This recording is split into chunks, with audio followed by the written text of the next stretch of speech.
Baby के लिए बहुत लेट प्लान करते हैं आजकल, आराम से करेंगे, पहले हम अपनी लाइफ जी लें, और ऐसे करते करते 30, 32, 34 साल के हो जाते हैं। तो what are the major challenges at that age? The sooner the better. I know feminist जनता मुझे पीटेगी इस बात पे, but this is a fact. हमको ऐसा करना चाहिए कि 26, 27 साल की उम्र में हम अपने एग्स को प्रिजर्व करवा के रख लें। आप वो कर सकते हो, no doubt. But I mean there is a catch to this also. Leg up position जो होती है वो इतनी इंपॉर्टेंट क्यों होती है? किसी पोजीशन में अगर आप इंटरमेट होंगे और आपका कंसेप्शन रेट बढ़ेगा, it is a complete myth. अगर कोई कपल इंटीमेट हुआ है तो उसके कितने दिन बाद उसको प्रेगनेंसी टेस्ट करना चाहिए? हम रिकमेंड करते हैं, क्या परफेक्ट पैटर्न है एक प्रेगनेंसी किट को यूज करने का? if you ask me the perfect way, it is morning urine sample, but बच्चा रो रहा है तो उसको रोने देना चाहिए जिससे उसके lungs very wrong. Again very wrong. Diet का सीधा असर क्या पड़ता है बेबी के ऊपर? तो मैं आपको बताती हूँ कि प्रेगनेंसी में क्या नहीं खाना है. बोलते हैं कि नारियल खाओ बच्चा गोरा पैदा होगा। बिल्कुल ऐसा नहीं है. केसर के साथ भी यही है. केसर का दूध पियो, बच्चा गोरा पैदा होगा, ऐसा बिल्कुल कुछ नहीं है. कुछ लोगों ने कुछ रील्स बना के रखी हुई हैं कि अगर ये सिम्टम्स हैं तो लड़का पैदा होगा और ये सिम्टम्स है तो लड़कियां पैदा होंगी। प्रेगनेंसी के समय इंटीमेट होना सेफ है? बिल्कुल सेफ है. मिसकैरेज के कितने दिन बाद आप फिर से कंसीव कर सकते हो? देखिए, अब वो डिपेंड करता है कि मिसकैरेज किस स्टेट पे हुआ था. जानबूझ के डॉक्टर्स नेचुरल डिलीवरी नहीं कराते हैं क्योंकि उनको पैसा कमाना होता है, ये कितना सही है? I won't deny it.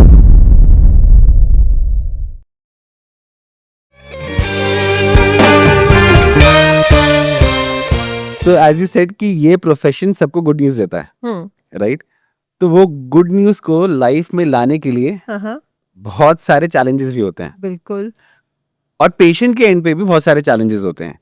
So let's assume that कि कोई बंदा अपनी लाइफ में ये गुड न्यूज लेके आना चाहता है, तो सबसे पहले उसका माइंडसेट कैसा होना चाहिए? देखिए, having a baby is a emotional and as well as physical मतलब चेंजेस. आई मीन वो सारी चेंजेस, इमोशनल और फिजिकल चेंजेस दोनों आपके जीवन में आएंगी एज अ कपल. ओके, तो I would advise be prepared for a complete turnover of your life. You have kids, I have kids. Right. So out of experience, I am telling कि emotionally as well as physically it will be a roller coaster.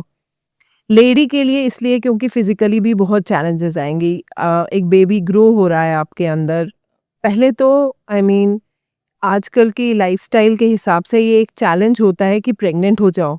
So much of pollution, so much of XYZ problems ladies are facing. Lifestyle इतनी बुरी होती है, sedentary lifestyle, बैठ के burger और McD का ही बोलबाला चल रहा है. राइट. तो हार्मोनल इम्बैलेंसेस होते हैं. प्रेगनेंसी तक पहुंचना ही एक चैलेंज है. ओके, फाइनली प्रेगनेंसी को आगे कंटिन्यू करना और फिर डिलीवर करना, वो भी एक अलग जर्नी है, अलग चैलेंज है. You have to accept changes in your life. Okay. Lady के रिस्पेक्ट में मोर ऑफ फिजिकल, आगे इमोशनल जर्नी भी चलेगी. इनिशियली तो खैर पैम्परिंग वगैरह फैमिली से मिलेगी ही, बट देन खुद भी इमोशनल डिस्टर्बेंसेस, इमोशनल चेंजेस इतने आएंगे. वो सब चीज़ों के लिए तुम प्रिपेयर्ड हो या नहीं हो. फिजिकल चेंजेस, तुम बेली ग्रो होगी, उसके अपने साइड इफ़ेक्ट्स होंगे. ब्रीदिंग इश्यूज हो जाएंगी, पैल्पिटेशंस होंगे, most of the time back एक होगा. यूजुअल कंप्लेंट्स एक प्रेग्नेंट लेडी की. इनिशियली वॉमिटिंग्स इतनी ज़्यादा होगी कि तुम ढंग से खा नहीं पा रहे हो. वॉमिटिंग सबको होती है? It is very varied. मतलब ओके. एक लेडी को एक प्रेगनेंसी, फर्स्ट प्रेगनेंसी में शायद बिल्कुल वॉमिटिंग हो ही ना, और दूसरी प्रेगनेंसी में इतनी हो कि वो हॉस्पिटलाइज हो जाए. ओके. और किसी की एकदम स्मूथ जर्नी जा रही है, कोई वॉमिटिंग ही नहीं है, किसी को मीडियोकर है, किसी को बहुत ज़्यादा है. It varies, it is patient to patient. लेकिन हाँ, nausea, vomiting is a very common symptom. So you have to be prepared. Or if we talk about the husband, he has to be prepared that the wife will have mood swings, will have a little depressive state of mind. उसको changes accept करने में भी problem आएगी. तो बीवी बोल रही है सेब अनार है, तो बोलो सेब अनार है. और रात को चॉकलेट खाना है तो चॉकलेट खाना है तो खा लो, until unless contraindicated. डॉक्टर बोले नहीं खा लो. एक में अभी तक गोलगप्पे और बर्गर पे जी रहे थे, अब जब बेचारी इतना सहन कर रही है तो दे दो, आई वुडंट सी। बिकॉज ऐसा होता है कि रात को 2 बजे क्रेविंग हो रही है कि चॉकलेट बिल्कुल खाना है। बिल्कुल बिल्कुल होती है, एंड इट इज नॉट मनगढ़ंत कहानी of the patient, actually cravings होती हैं क्योंकि सिस्टम में चेंजेस इतनी होती हैं। Satisfy them, don't go overboard, बिल्कुल ही हद पार मत कर दो, अब पूरा टब ही बैठ के आइसक्रीम के खा रहे हो, नहीं, keep moderation, but yes cravings होती हैं and do satisfy them, if it brings you happiness go with it, but lead a good lifestyle also. Okay, आज का जो यूथ है वो सबसे पहले तो कोशिश करते हैं कि बहुत लेट जाएं बेबी के लिए, मतलब बेबी के लिए बहुत लेट प्लान करते हैं आजकल। सोचते हैं कि थोड़ा लेट करेंगे, आराम से करेंगे, पहले हम अपनी लाइफ जी लें। बिल्कुल। और पहले तो शादी लेट हो रही है, हम्म, उसके बाद फिर आप बेबी प्लान भी बहुत लेट करो कि पहले हम अपनी लाइफ एंजॉय कर लें, शादी के बाद के जो दिन है वो बहुत एंजॉय कर लें। हम्म, और ऐसे करते करते 30, 32, 34 साल के हो जाते हैं, हम्म, और उसके बाद फिर दे थिंक क्या ठीक है अब प्लान करते हैं। हम्म। तो what are the major challenges at that age? Basically you are asking me कि एज और प्रेगनेंसी प्लान करना हाउ इट इफेक्ट्स, है ना? Right. The sooner the better, okay. It is a fact. I know feminist जनता मुझे पीटेगी इस बात पे, but this is a fact. जैसे जैसे आप प्रोसीड करते हो, if you are beyond 35, decline in your egg count is significant. Okay. 30 के बाद रिग्रेशन शुरू हो जाता है। देखिए, एक lady basically is born with certain number of eggs, that is not the case with man, they can produce sperms, ठीक है, लेकिन एक लेडी एक सर्टेन नंबर ऑफ एग्स के साथ बॉर्न होती है, और वो एग्स आगे जाके हर साइकिल पे, जब भी उसको पीरियड आएगा, हर साइकिल पे कुछ मैच्योर होता है, एक एग मैच्योर होता है, ओव्यूलेशन होता है, and she gets the cycle. So every time, every cycle, आपके एग्स, मतलब अगर 6-7 एग्स हैं आपके ओवरी में, उनमें से एक मैच्योर होगा, वो बाकी डिजेनरेट होंगे, वो एक ओव्यूलेशन हो जाएगा, प्रेगनेंसी हुई, बढ़िया, otherwise it will go of, ठीक है ना? तो वो काउंट आपका डिक्लाइन होता जा रहा है, और वो डिक्लाइन आजकल के टाइम में बहुत ही रैपिड होता है। क्यों? Okay. क्योंकि your hormonal imbalance is there, lifestyle. Lifestyle is there, I mean everything. लोग चाहे कितने भी हल्के में इस बात को लें, आपका लाइफस्टाइल आपके एग काउंट को इफेक्ट कर रहा है। सेम इज विद मेन, आपका स्पर्म काउंट इफेक्ट हो रहा है। राइट। तो जैसे जैसे आगे बढ़ोगे एज को, देखिए, if you are making a decision, whatever decision you are making in life, you are doing a trade off, है ना? आप एक चीज को पकड़ रहे हो, दूसरी चीज को छोड़ रहे हो। I just want to make people aware, and I want them to have this informed decision कि अगर you are delaying this decision, there is a trade-off you are making. ऐसा नहीं कि अभी 30s में मैं कंसीव कर लूंगी तो सेम सिचुएशन है, 38 में कंसीव करूंगी तो सेम सिचुएशन है, ऐसा नहीं होगा। ओके। जैसे जैसे एज बढ़ेगी, एग काउंट कम होता जाएगा, getting pregnant will be difficult for you. Okay. So my advice would be, make an informed decision. Okay. Get your fertility index checked. अपना देखो जो टेस्ट, and I mean जो आज है वो 2 महीने के बाद सेम सिचुएशन रहे, ऐसा नहीं है। ओके। तो या, and it is in these times it is not necessary कि एक 28 ईयर ओल्ड का एग काउंट बहुत अच्छा होगा और एक 35 ईयर ओल्ड का एग काउंट बहुत बुरा होगा। I have seen 28 year old patients also जिनका हार्डली 2-3 एग्स होते हैं, जबकि 5-6 तो कम से कम होनी ही चाहिए पर ओवरी में। तो आई मीन मेरा एडवाइस यही रहेगा कि अगर डिले कर रहे हो decision, get to know where at what stage of reproductive life you are in, कि अगर डिले करोगे भी तो tomorrow you don't repent about this decision. So जैसे पहले अभी ट्रेंड स्टार्ट हो चुका है कि हम अमेरिकन कॉर्ड सेव करके रख लेते हैं बच्चों की आगे, जिससे उनको कोई डिसीज होती है तो उसको हम सही कर सकते हैं, right? In the similar way आज की तारीख में एग्स भी लोग सेव करवाते हैं, प्रिजर्व करवाते हैं, राइट? तो क्या हमको ऐसा करना चाहिए कि 26-27 साल की उम्र में हम अपने एग्स को प्रिजर्व करवा के रख लें? देखिए, that is a very good option, अगर कोई करियर ओरिएंटेड लड़की है या जिसको लेट मैरिज करना है और उसने ये डिसीजन बना लिया है, it's a very good option. Okay आप पहले ही एग्स प्रिजर्व करके रखो। You can keep it for, I mean there are packages, आजकल everything is commercialised, there are Right. Packages, you can do it for 10 years, you can do it for 20 years। Exactly तो आप वो कर सकते हो, no doubt. But I mean there is a catch to this also. अगर आप egg preserve कर रहे हो, नंबर 1, इट इज नॉट कि कितने एग्स हैं आपके पास, उनकी क्वालिटी क्या है वो भी मैटर करती है।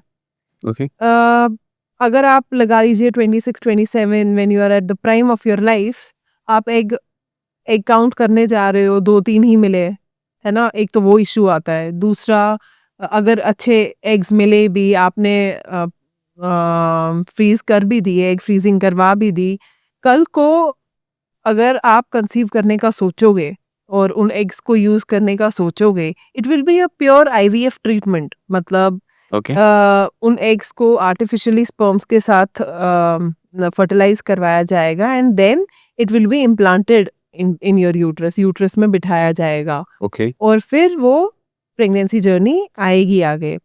तो उसके results are not as glamorous जैसे एक आईवीएफ का रिजल्ट होता है। I Right. Mean good institutions can give you max 20-30% of success rate IVF में। एग्जैक्टली लेकिन I mean similar is the case with egg freezing. अगर आप कल को करने जाओ, फर्टिलाइजेशन हो उसमें, I mean you have to cross दो स्टेजेस की फर्टिलाइजेशन हो ढंग से, इम्प्लांट हो, आपकी बॉडी एक्सेप्ट करे, आपको पूरा हार्मोन्स पे रखा जाएगा, प्रेगनेंसी आगे होगी। It is a good option again.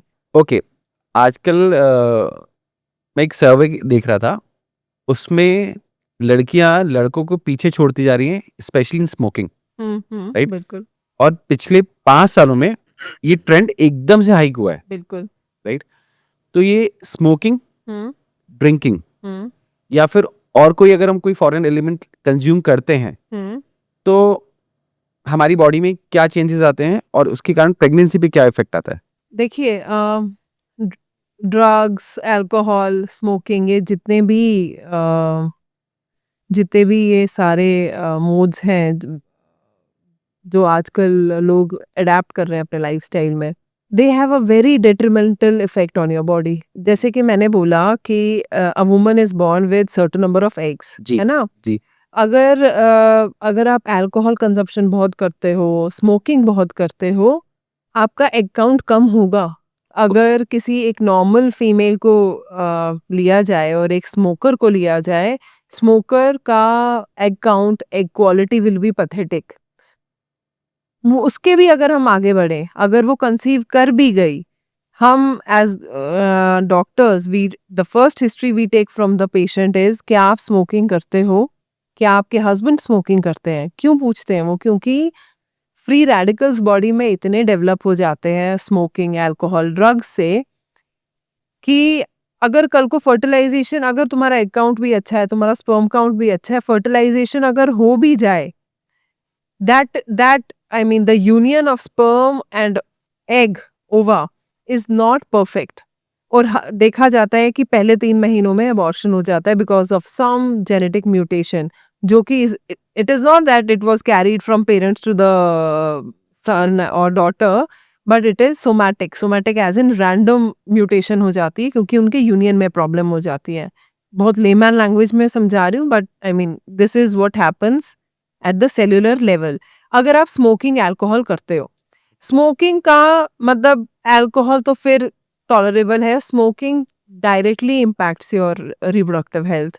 Mails में इनफैक्ट आजकल, पहले तो मतलब हम जो लोगों को डिफ़िकल्टी होती थी प्रेगनेंसी अचीव करने में, पहले तो हार्डली 10% मेल्स दिखते थे जिनमें प्रॉब्लम होती थी। Believe me, the number has increased drastically. 30-40% males right now या तो ईडी, इरेक्टाइल डिस्फंक्शन हो रहा है, या तो स्पर्म काउंट कम है, या उनकी मॉर्फोलॉजी एज इन स्ट्रक्चर में कमी है, एंड एवरीथिंग इज हैपनिंग क्योंकि लाइफस्टाइल बहुत बुरी है। तुम इतने एक्सपोज्ड हो इन एजेंट्स के साथ, smoking, alcohol, drugs, with the result ये सारे तुम्हारे स्पर्म काउंट पे आते हैं. But I mean, even if you smoke for a longer period of time and you are not at a point of no return, अगर आपने tests कराए हैं और उसमें कुछ होप दिख रही है कि मैं स्मोकिंग बंद करूं तो आगे कहानी बढ़े, अगर आप वो करोगे, probably after 6-7 months you have a hope of generating new supply of sperms. Okay. But that is not the case with females. Females are born with certain number. ठीक है, अगर आप स्मोक करोगे तो वो नंबर कम होता जाएगा at a 10x rate. You have to be careful. और it is not about just conceiving, it is about conceiving and then having a miscarriage also. Okay. It is also about, अगर आप pregnant होते हो, बच्चे में structural abnormalities हो सकती हैं ड्रग्स के कारण. मतलब लिम्स नहीं होंगे, डिफॉर्म्ड लिम्स होंगे, हाथ पैर गलत तरीके से होंगे. तो ये सारी एबनॉर्मेलिटीज इन एजेंट से देखी गई है. Okay. While conceiving, जैसे किसी को अस्थमा है, शुगर है, बीपी है, या इस तरह की और कोई प्रॉब्लम्स है, तो इससे भी इम्पैक्ट आता है. बिल्कुल. अगर किसी लेडी को देखिए, प्रेगनेंसी में बहुत चेंजेस आती हैं लेडी में. आपका कार्डियक आउटपुट बढ़ जाता है, 1.5 टाइम्स कार्डियक आउटपुट बढ़ जाता है. आप हंगर वगैरह, बेसिकली आपका यूट्रस ग्रो हो रहा है और आगे पीछे जितने भी ऑर्गन्स हैं उनकी स्पेस ले रहा है. अगर आप एस्थमेटिक हैं, आपका लंग्स जैसे जैसे प्रोग्रेस करेगा, आपका Lungs जैसे compress. जैसे यूट्रस बड़ा होगा, हाँ, वो डायफ्राम को कंप्रेस करेगा. करेगा, लंग्स पे इफेक्ट आएगा. आपकी जो ब्रीदिंग कैपेसिटी है वो उतनी नहीं रहेगी. Number 1. Number 2, there are certain medications जो हम आपको नहीं दे सकते हैं अगर आप अस्थमेटिक पेशेंट है. Okay. अगर आप अस्थमेटिक पेशेंट हैं, आपको मेडिकेशंस, मतलब काफ़ी लोग स्टेरॉइड्स लेते हैं अस्थमा में, तो अगर आप कंसीव कर रहे हो, स्टेरॉइड्स आप नहीं ले सकते हो या पर्टिकुलर मेडिकेशंस आप नहीं ले सकते हो, क्योंकि अगर आप लोगे तो अगेन बेबी में स्ट्रक्चरल एबनॉर्मलिटीज आएंगी. तो you have to beforehand tell your doctor कि आपको ये सब प्रॉब्लम है. ये रही अस्थमा की बात. बाकी अगर हाइपरटेंशन है, हाइपरटेंशन में क्या होता है, वेसल्स एकदम श्रिंक हो जाती हैं. तो जब अब क्या होता है, जैसे ही बेबी इम्प्लांट होता है यूट्रस में, तो बेबी अपने प्लेसेंटा के थ्रू, जिसको हम अवल नाल कहते हैं, प्लेसेंटा के थ्रू यूट्रस में चैनल्स बनाता है. चैनल्स बनाता है इसलिए क्योंकि अभी बेबी ना सांस ले पाता है ना खाना खा पाता है. तो जितना भी न्यूट्रिशन मदर की ब्लड में होता है, वो चैनल्स बना के वो सारा कैच करता है. ऑक्सीजन भी लेगा, न्यूट्रिशन भी सारा खाने का लेगा. तो अगर वो चैनल्स के बनने में, या अगर वो कंस्ट्रिक्ट हो गई, मतलब अगर इतना होल है और वो कम हो गया, कंस्ट्रिक्ट हो गया, तो वो ट्रांसफ्यूजन ब्लड का नहीं हो पाएगा. बेबी को उतना अमाउंट ऑफ ऑक्सीजन, न्यूट्रिशन नहीं मिल पाएगा. तो बेबी की ग्रोथ ही नहीं होगी. अगर आपने सुना होगा कि कमजोर बच्चा हुआ है डिलीवरी के टाइम पे, है ना, 2 किलो का ही हुआ है, 1.5 किलो का ही हुआ है, करेक्ट समय पे हुआ, लेकिन फिर भी कमजोर बच्चा हुआ है. वो सब क्यों होता है? क्योंकि अगर या तो हाइपरटेंसिव फीचर्स थे, या तो प्रेगनेंसी के समय हो गए, या तो प्रेगनेंसी से पहले ही थे. तो हम क्या करते हैं, जब प्रेगनेंसी ऐसा पेशेंट अचीव करता है, तो हम ड्रग्स देते हैं वैसे कि खून पतला रहे, कि उसका फ्लो ज़्यादा रहे. या फिर हम ड्रग्स देंगे कि जिससे उसका बीपी कंट्रोल रहे, वेसल्स उसकी श्रिंक ना हो, खुली रहें, कि बेबी का ब्लड सप्लाई अच्छा जाए. मॉनिटरिंग बेबी की बहुत विगरस होती है, क्योंकि हमें, मतलब वी नो कि ये सारे कॉम्प्लिकेशंस एंटिसिपेटेड है, तो तुम वैसे ही स्टेप्स लो. ये आ गया आपका हाइपरटेंशन का. आपका, अगर आप डायबिटीज का मुझसे पूछें, diabetes is most notorious element to kill a baby in the वूम.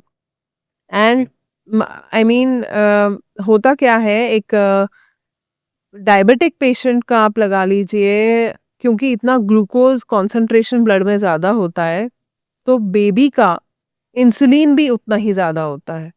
Insulin basically क्या करता है, वो ग्लूकोज को उठाता है, कम करता है. और हाँ, ग्लूकोज को उठाता है और वो हर वाइटल ऑर्गन को वो ग्लूकोज पहुंचाएगा. इट इज़ लाइक मैं अपने पेशेंट्स को यूजुअली कहती हूँ, इंसुलिन तुम्हारा ट्रक है, वो तुम्हारा राशन पानी हर जगह पहुंचा रहा है. राइट. अगर इंसुलिन ज़्यादा हो जाएगा और कभी मदर का फ्लक्चुएट कर गया ग्लूकोज लेवल, बेबी का इंसुलिन उतना ही हाई है, तो बेबी हाइपोग्लाइसीमिया में चला जाएगा और बेबी की डेथ हो जाएगी। हाइपरग्लाइसीमिया एज इन ग्लूकोज का ज़्यादा होना is not much of a problem for any human, लेकिन ग्लूकोज का एकदम डिप हो जाना, हाइपोग्लाइसीमिया होना, can kill you in seconds. Right. ठीक है, तो बेबी के लिए भी वही होता है। डायबिटीज पेशेंट को हमेशा अपने शुगर लेवल्स मेंटेन रखने होते हैं थ्रू आउट प्रेगनेंसी, और ये डिफर भी बहुत करता है। एग्जैक्ट। पहले 3 महीने में एक डायबिटिक पेशेंट को चेंजेस दिखेंगी ही नहीं। क्यों? क्योंकि एक तो उसका आगे ही नौशिया वॉमिटिंग होगा, खाना उसका कम हो गया होगा, वो एपेटाइट ही किल हो गई होगी, तो again it will be a very fluctuating state of glucose. आगे आगे जैसे बढ़ेंगे तो वो एस्टैब्लिश होता जाएगा। इसीलिए 24 वीक्स में अराउंड हम एक कंफर्मेटरी टेस्ट करते हैं डायबिटीज के लिए, 75 ग्राम्स ग्लूकोज खिला के, जिसे हमें पता लगता है कि पेशेंट डायबिटिक है कि नहीं है। We know as Indians, India basically high risk factor में आती है। India is the diabetic capital of the world. तो पर्सनली मैं हमेशा ही पहले स्क्रीन कर देती हूँ पेशेंट डायबिटिक तो नहीं है। मैं HbA1c करवा देती हूँ कि 3 मंथ्स का सब ग्लूकोज का तो एस्टिमेट। कुछ ऐड कर सकता हूँ मैं? बिल्कुल बिल्कुल आजकल लोग डायबिटीज से ज्यादा प्री डायबिटिक स्टेज में बहुत ज्यादा रहते हैं, बिल्कुल। और उनको खुद मालूम ही नहीं होता कि वो प्री डायबिटिक है, और उसके बाद भी वो अपना लाइफस्टाइल वैसे ही चलता रहता है, और उनका फूड कंजप्शन, लाइफस्टाइल, एक्सरसाइज नहीं करना, एक्सरसाइज, वो सब वैसे ही चलता रहता है। बिल्कुल। तो ये भी सेम इसी स्टेज पे आ जाता है। देखिए, बेसिकली एक डॉक्टर का role, I mean I will give you management only when you cross that boundary, आप जब डायबिटिक होंगे। क्योंकि आप मुझसे प्रेगनेंसी टर्म्स में पूछ रहे हैं, जो आप मुझसे प्री डायबिटीज की सिचुएशन पूछ रहे हैं, So is it वो safe for हमें client? It is safe, Okay. It is safe because it has not crossed a certain limit जहाँ पे तुम्हें बेबी का इंसुलिन फैक्टर बहुत आगे मिलेगा, तुम्हें मतलब पैथोलॉजिकल प्रॉब्लम्स नहीं मिलेंगी। देखिए, मैं हमेशा अपने पेशेंट्स को बोलती हूँ, अगर तुम्हारा रिपोर्ट्स में मतलब यूजुअली क्या वर्बैटिम होता है पेशेंट का कि मैम मेरा ना अभी 2 महीने पहले ही टेस्ट खराब आया था, पहले तो मैं एकदम ठीक थी, अभी ऐसा हुआ है। चीज़ें अभी नहीं होती हैं। जब अगर आप डायबिटिक लेवल हो गए हो, अगर आप प्री डायबिटिक लेवल हो गए हो, ये आपका हेल्थ ग्राफ चलता जा रहा है। You are crossing a certain threshold when your body has given up, आपके इंसुलिन ने गिव अप कर लिया है। अब जाके आपका ग्लूकोज इतना ज़्यादा है कि अब आप डायबिटिक का आपका स्टैंप लग गया है। लेकिन सेल्यूलर लेवल पे जो डैमेज चल रहा है, वो 10-12 साल से पहले आप बॉडी को अब्यूज़ कर रहे हो। So the damage, I mean जब आप मुझसे पूछते हो कि क्या ये प्रेगनेंसी पे इफेक्ट करता है, एकेडमिकली नहीं करता, but I mean it does not mean that your body is not under stress, your body is not compromised. Okay. अगर आप प्री डायबिटिक हो, आपका GDM as in gestational diabetes mellitus होना, प्रेगनेंसी में शुगर लेवल्स का fluctuation होना, बढ़ना glucose level is quite possible. ठीक है, लेकिन हाँ, अगर आप मुझसे पूछो कि बेबी को कोई गलत इफेक्ट आएगा क्या, प्री डायबिटिक स्टेज पे नहीं आएगा। Okay. Now coming to the next step, कि उन्होंने अपने कुछ टेस्ट वगैरह करा लिए हैं, and now they are at the stage कि जहाँ वो कंसीव करना चाहते हैं। So what is the perfect cycle जहाँ पे वो कंसीव कर सकते हैं?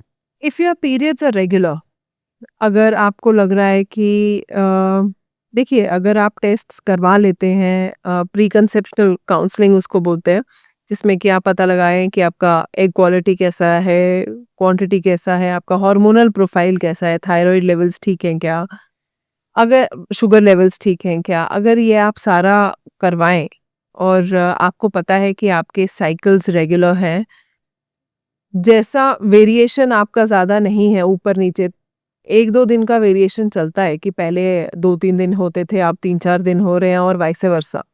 अगर रेगुलर है, कोई इशू नहीं आ रहा है आपको साइकिल्स में, then it is, I mean you don't have any issue per se. आपने टेस्ट्स भी करवा दिए हैं, अल्ट्रासाउंड भी करा दिया है, you are good to go. I mean you just need to be conscious कि आपका फर्टिलिटी विंडो कौन सा है, when you should be intimate with your partner, कि आपका कंसेप्शन रेट बढ़े।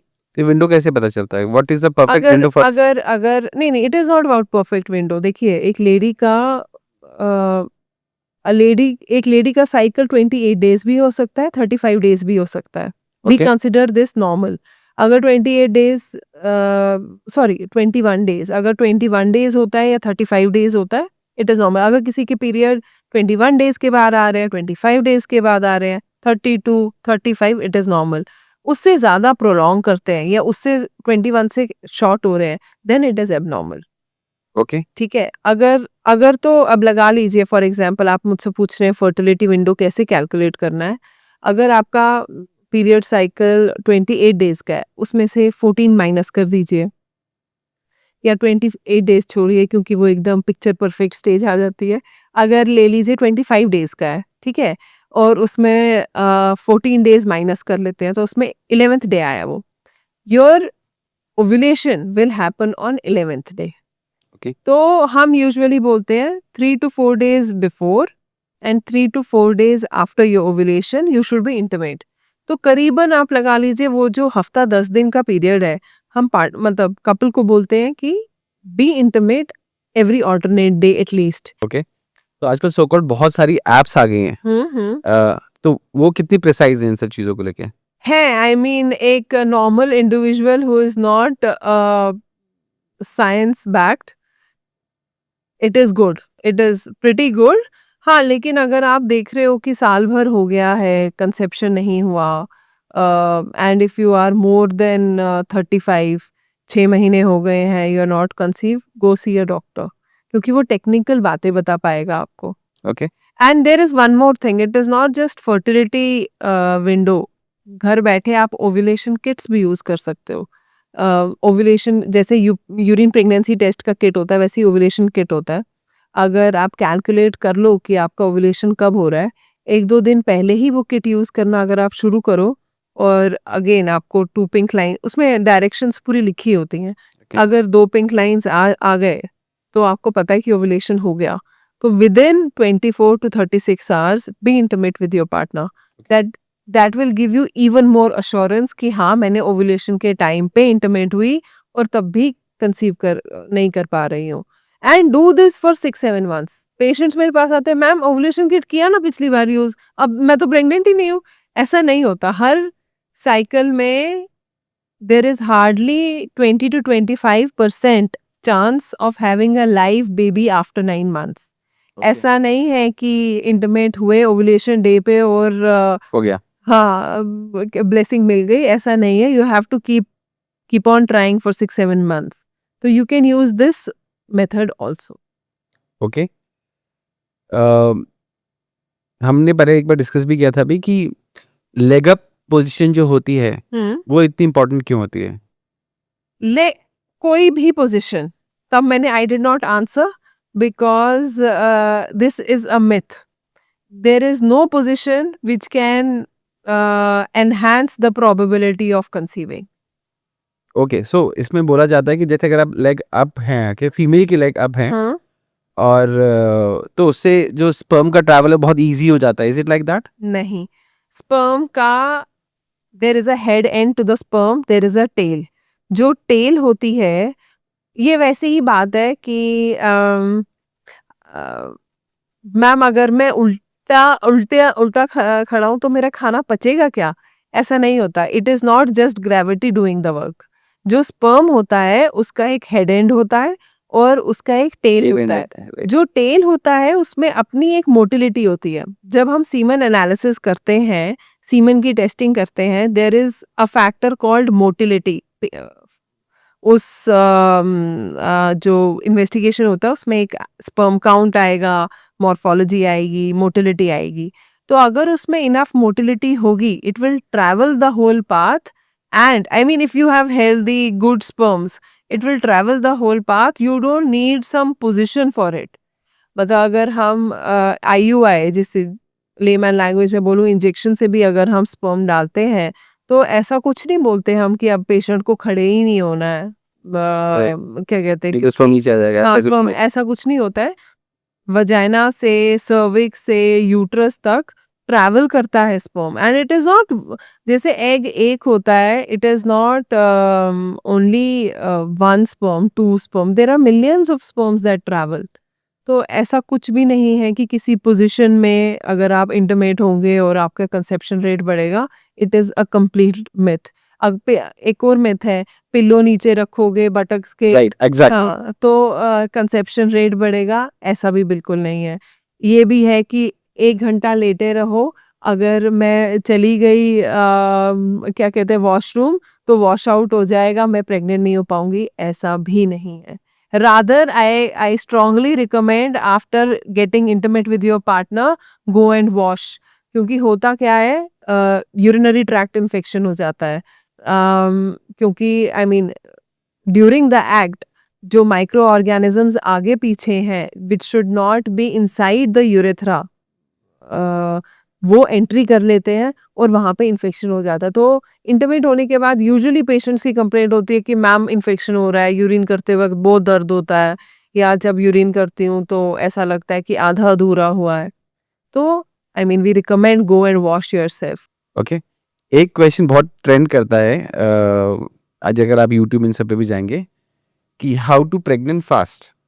पहला क्वेश्चन, क्या ऐसा कुछ हो सकता है? क्या जैसे लोगों को लगता है कि हम जल्दी से कैसे प्रेग्नेंट हो जाए, क्या ऐसा कुछ सच में कभी कुछ हो सकता है, या जो साइकिल है वो अपना टाइम लेती ही लेती देखिए, है? These are all hooks I would suggest, okay, कि ऑडियंस को अट्रैक्ट करने के लिए कि तुम प्रेग्नेंट कैसे फास्ट रह सकते हो, ठीक है। It is just a hook, I mean कोई हाई फाई नहीं है, it is a very simple plain thing. अगर तुमने अपना लाइफस्टाइल अच्छा रखा है, कहते हैं ना आजकल अच्छी लाइफस्टाइल होने के लिए you need to be a billionaire. For example वो अभी जो बिलियनियर था, इंडिया आया था निखिल कामत की शो पे, और he can afford all the sleep cycle एकदम टाइम पे रहे, और जो आज की जनता, एक corporate person who is working is not possible. कई लोग नाइट शिफ्ट्स करते हैं, कईयों का हेडक्वार्टर ही यूएस में होता है, बैठ के उनकी वीडियो कॉल्स रात को चलती रहेंगी, सो नहीं पाएंगे, स्लीप साइकिल बिगड़ा हुआ, सर्केडियन रिदम बिगड़ा हुआ, hormonal imbalance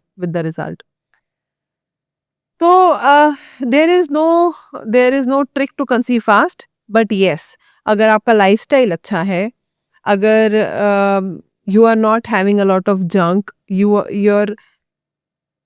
you don't have I mean sedentary lifestyle, आप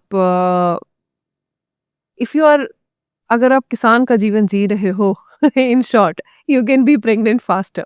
Okay. So how much changes you can bring, in which I mean if you can go back 30-40 years जो हमारा lifestyle रहता था, अगर आप ऐसा achieve कर सकते हो, that is the trick to faster pregnancy. Okay, Nothing, there is no gimmick, no shortcut, ऐसा कुछ भी नहीं है, just keep your body fit. और Okay. आज की जनता के लिए मैं, अगर मुझे कोई पूछे कि ma'am what can we do, what is one thing that we can do कि प्रेगनेंसी ठीक ठाक हो जाए, रोना धोना ना पड़े, ज़्यादा डॉक्टर के चक्कर ना पड़े, the one thing, the most important and neglected thing is weight management. अगर कोई कपल इंटीमेट हुआ है तो उसके कितने दिन बाद उसको प्रेगनेंसी टेस्ट करना चाहिए?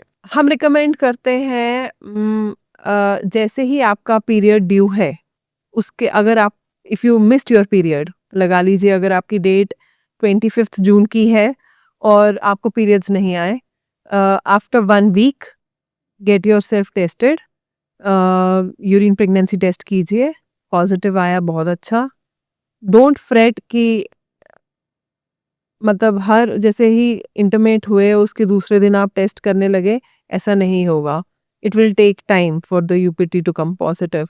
तो best time would be 40 days okay, from your last menstrual period, not from the day you became intimate with your partner. Okay. From जैसे ही periods मिस किया, उसके 1 हफ्ते के बाद आप यूरिन प्रेगनेंसी टेस्ट कर लो। जनरली ऐसा कई बार ऐसा होता है कि घर पे हमने टेस्ट किया तो टेस्ट पॉजिटिव आता है, और द मोमेंट हम डॉक्टर के पास जाते हैं, डॉक्टर चेकअप करते हैं, वो वहाँ पे नेगेटिव निकलता है। ऐसा क्यों होता है? देखिए, there is something called chemical pregnancy also. आप कभी कभी बेसिकली यूरिन प्रेगनेंसी टेस्ट में बीटा एचसीजी हार्मोन हमें दिखता है, मतलब वो प्रेजेंट होता है तो पॉजिटिव आता है।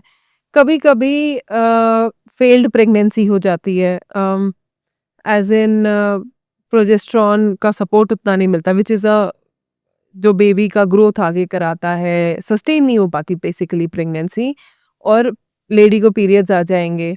या तो बड़ी बार ऐसा भी होता है कि मतलब खैर आपने क्योंकि बोला कि यूपीटी पॉजिटिव आता है, then it is a chemical pregnancy. I mean beta HCG for some time will come positive, लेकिन वो एक्चुअल प्रेगनेंसी होगी नहीं। देखिए प्रेगनेंसी एज अ गायनोकोलॉजिस्ट हम बोलते हैं तब एस्टैब्लिश होती है जब हार्ट बीट आए। ओके जब अराउंड मतलब in our books it is written 5 weeks तक हार्ट बीट आ जाती है, but we give a leeway of 1 week. 6 weeks तक अगर हार्ट बीट आ गई, मैक्स 7 वीक्स तक अगर हार्ट बीट आ गई, हम बोलते हैं प्रेगनेंसी एस्टैब्लिश हो गई है। ओके यूजुअली हम बोलते हैं कि if you have to celebrate a pregnancy, celebrate with your partner. तो जब यूरिन प्रेगनेंसी टेस्ट आए कर लो, जब हार्ट बीट आए अपने पेरेंट्स को बताओ, हस्बैंड एंड वाइफ दोनों अपने पेरेंट्स को बताए।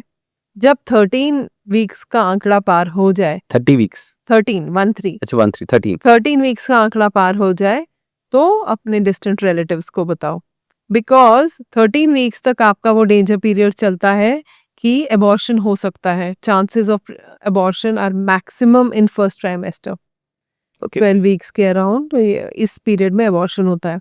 तो खैर ये जो आप बोल रहे हो that is basically chemical pregnancy, hormonal imbalance होता है या फिर फेल्ड प्रेगनेंसी हो जाती है and patient is not at all pregnant, वैसा होता है। फिर उसके बाद अगेन आई मीन कभी होता है कि 2 3 4 यूपीटी किट्स ले आएंगे पेशेंट्स, फिर बोलेंगे मैम इसमें तो वीकली पॉजिटिव आया था, हल्की पिंक लाइन आई थी, इसमें तो मैम देखिए नेगेटिव आ रहा है। कभी कभी कार्ड जो आप यूपीटी किट यूज करते हो that can be a faulty one, okay ठीक है। लेकिन अगर even if it is coming weakly positive, if it is coming positive, yes I mean there was a scope of pregnancy, और I mean the definitive the test which can definitively tell you that you are pregnant is beta HCG level if you do the test by blood.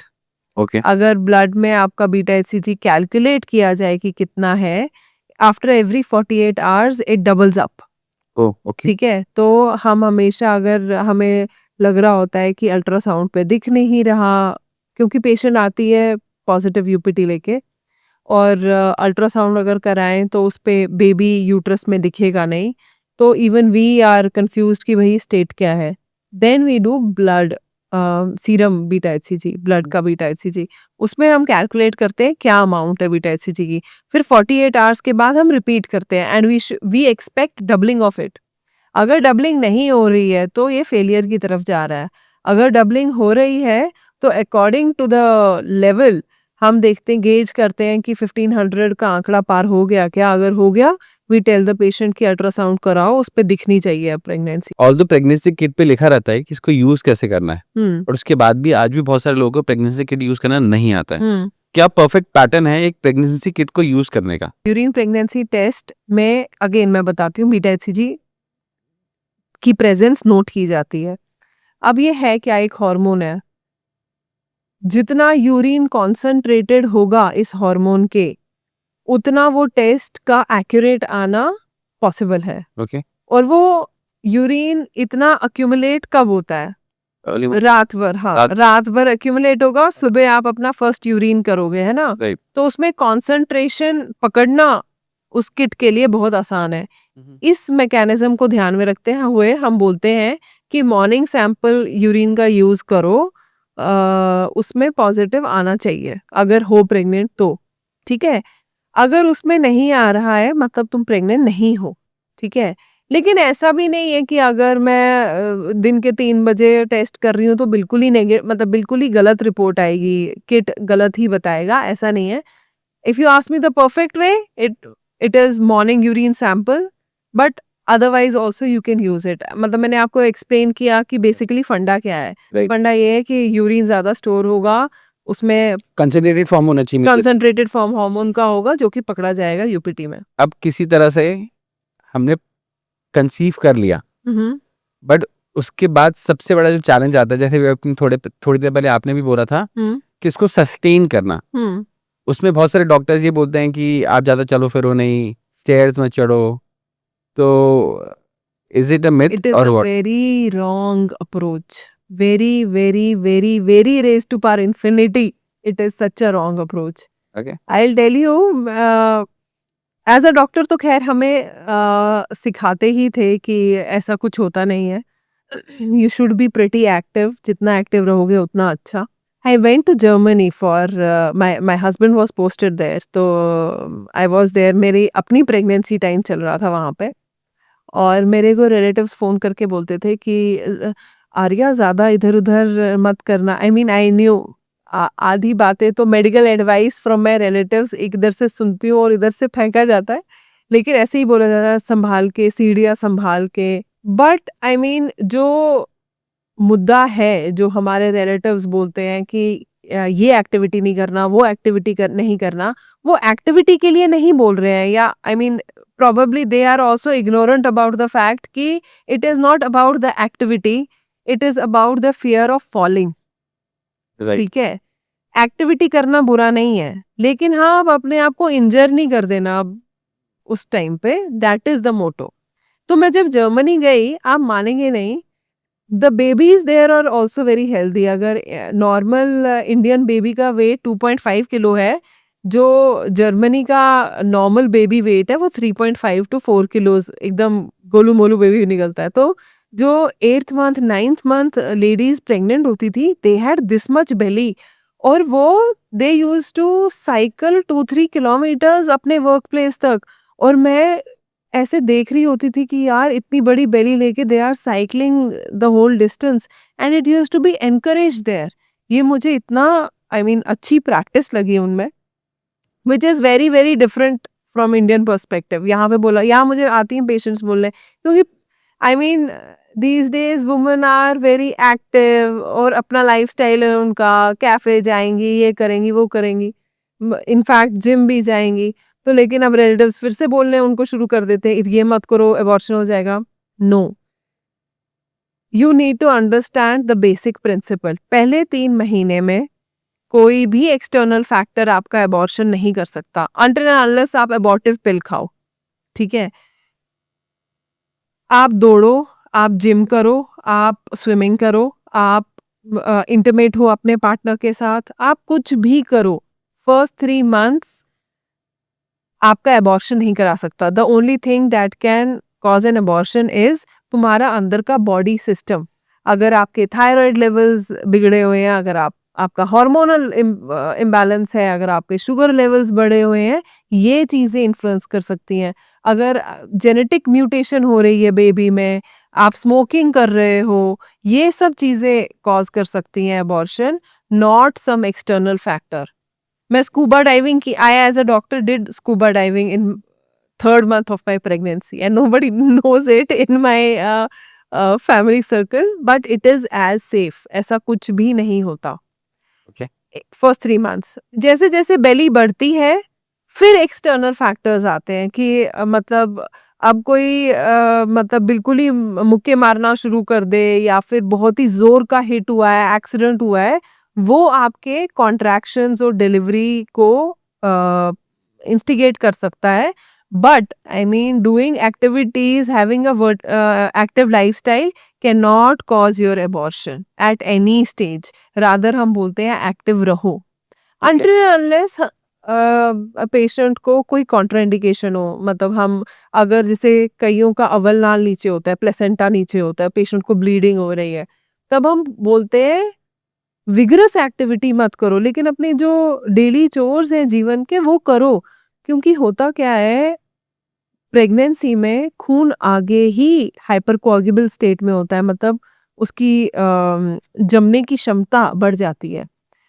तो अगर जमा हुआ खून, मतलब basically we don't want patient to be sedentary, जो pregnant patient होता है, क्योंकि it can come to taking life of the patient. हम हमेशा कहते हैं बी एक्टिव, बहुत बहुत I know it is a very actually gynaecologist की भी गलती नहीं है। होता क्या है कि अगर लगा लीजिए 5th वीक में मेरे पास पेशेंट आ रही है and she was destined to have abortion at 7th week, ठीक है? ये actually I this dilemma I face because patients मेरे पास आते हैं, मैम आप हम एक्टिव हो सकते हैं 8वें वीक में, अगर if they are destined to have abortion they will have an abortion and later mother in law या हस्बैंड आएगा, मैम आपने तो बोला था एक्टिविटी से कुछ नहीं होगा, देखो ये सीढ़ियाँ चढ़ गई और इसका अबॉर्शन हो गया। I mean that is their perspective, क्योंकि एज ओल्ड समय से वो यही करते आए हैं, but there is no scientific backing to it. फिर ना पेशेंट को रिलेट करने लगता है, फिर डॉक्टर ये फिर and I mean many a times मैं खुद ही सोचती हूँ कि यार मैं, क्योंकि they are very very keen on this question and they are asking me again again, let me just be lenient and tell them ठीक है जो तुम्हें ठीक लगे तुम वो करो, क्योंकि कल को कुछ होगा they will blame me only. Right. So I mean scientifically speaking, research wise speaking, there is no evidence कि एक्टिविटी करने से अबॉर्शन होता है। You should be very active. Okay. So आजकल देखा जाता है कि मिसकैरेज की जो रेट है बहुत ज़्यादा हाई होते जा रहा है दिन पर दिन। जब लोग, जैसे अभी आपने बोला कि आप लीनियंट हो जाते हैं और लोग सीढ़ियाँ नहीं चढ़ते हैं, खाने में ध्यान रखते हैं, सब चीज़ का ध्यान रख रहे हैं, उसके बाद भी मिसकैरेज हो रहा है और मिसकैरेज हो जाता है, फिर उसके बाद भी उनको तुरंत रियलाइज नहीं होता, बाद में जाके उनको रियलाइज होता है कि अच्छा इतने दिन हो चुके हैं मिसकैरेज को। ऐसा भी कुछ सिनारियोज में देखा जाता है। अगेन आई मीन वो डिफरेंट सिचुएशंस हो सकती हैं, there can be multiple factors जिसकी वजह से वो अबॉर्शन हो रहा है। आपके हार्मोन लेवल्स, आपके क्या पता थायराइड आपका शूट मतलब हाइपोथायराइडिज्म हो गया उसकी वजह से अबॉर्शन हो रहा है, या फिर शुगर लेवल्स इतने बढ़ चुके हैं, बेबी का इंसुलिन इतना बढ़ चुका है, हाइपोग्लाइसीमिया बेबी को हो गया उसकी वजह से मिस्ड अबॉर्शन हो रहा है। या अगेन आई मीन हमेशा ऐसा नहीं होता। देखिए अबॉर्शन कब होता है, जब प्रोजेस्टेरॉन विड्रॉल हो जाता है, ठीक है? पूरी प्रेगनेंसी में प्रोजेस्टेरॉन बहुत हाई हाई हाई हाई चल रहा होता है और जो वो प्रेगनेंसी को मेंटेन करता है। जैसे ही सप्लाई कट होगी प्रोजेस्टेरॉन की, प्रेगनेंसी फेल हो जाएगी। और होगा क्या कि आहिस्ता आहिस्ता उसको पहले स्पॉटिंग होने लगेगी, आहिस्ता आहिस्ता वो स्पॉटिंग ब्लीडिंग के रूप में बढ़ जाएगी। पहले पहले स्पॉटिंग से भी पहले ब्राउनिश डिस्चार्ज दिखेगा, राइट। फिर स्पॉटिंग, फिर ब्लीडिंग, ऐसे ऐसे कहानी आगे बढ़ती है और पेशेंट रियलाइज करती है कि मेरे को अबॉर्शन हो रहा है, क्योंकि ब्लीडिंग दिखती है तो एकदम टेंशन में आती है। मिस्ड अबॉर्शन में वो नहीं होता है। कभी कभी यूट्रस डजंट फॉल अपार्ट। जब यूट्रस फॉल अपार्ट नहीं करेगा, टिश्यूज चिपके रहेंगे, तो पेशेंट को मिस्ड अबॉर्शन हो जाता है। या तो फिर कनाल एकदम क्लोज्ड है, यूट्रस का जो मुंह है वो एकदम क्लोज्ड है कि अगर ब्लीडिंग है भी अंदर, वो अंदर ही सीमित है, बाहर तुम्हें दिख नहीं रही है। पेशेंट को क्रैम्प्स, ऐसे स्टेज में पेशेंट को क्रैम्प्स होंगे, ब्लीडिंग होगी नहीं लेकिन क्रैम्प्स होंगे। अगर बहुत ही सिवियर केस हो गया है तो वो जो प्रोडक्ट है, जो मतलब फीटस है, बेबी है अंदर, वो इन्फेक्ट हो जाता है, पेशेंट को फीवर आने लगता है। तो these are the symptoms you need to be aware of. और आई मीन इस चीज से बचने का एक ही तरीका है कि सिम्टम आए तो डॉक्टर के पास भागो। और दूसरा, जैसे ही तुम्हें पता लगे कि तुम्हारा प्रेगनेंसी टेस्ट पॉजिटिव आया है, गेट अंडर सम गायनोकोलॉजिस्ट, क्योंकि वो मतलब according to your need she will tell you कि इस समय विजिट करना, इस समय विजिट करना। तो in your routine checkups that thing will be diagnosed. तो ट्राई सेमेस्टर होता है ये पूरा, राइट? हाँ हाँ, दिस इज 1 to 12 वीक्स, फिर 12 to 27, फिर 27 till birth. These are 3 trimesters. Okay. सो अगर कंसीव करने के बाद या तो स्पॉटिंग हो रही है या ब्लड आ रहा है, तो इट इज मेजरली कि अबॉर्शन हो गया है, इज इट लाइक दैट? और किसी कारण से भी हो सकता है कई बार। देखिए when you are pregnant, bleeding is always a risk factor. मतलब लेकिन हमेशा अबॉर्शन हो गया है और अब तो बेबी रहेगा ही नहीं, ऐसा नहीं होता। लेकिन bleeding is always a risk factor, always through out pregnancy. या तो प्लेसेंटा नीचे है, मतलब यूट्रस के एकदम मुंह पे है, और उसके शेयरिंग ऑफ एक्शन, मतलब क्योंकि देखिए यूट्रस ग्रो होता है, हाइपरप्लेजिया होता है, टेक्निकल जा रही हूँ मैं, कोई- यूट्रस ग्रो होता है, तो प्लेसेंटा जो होता है बेसिकली दिखता है कि वो ऊपर जा रहा है, लेकिन वो उस ग्रोथ के साथ ऊपर-ऊपर पहुँचता है, ठीक है?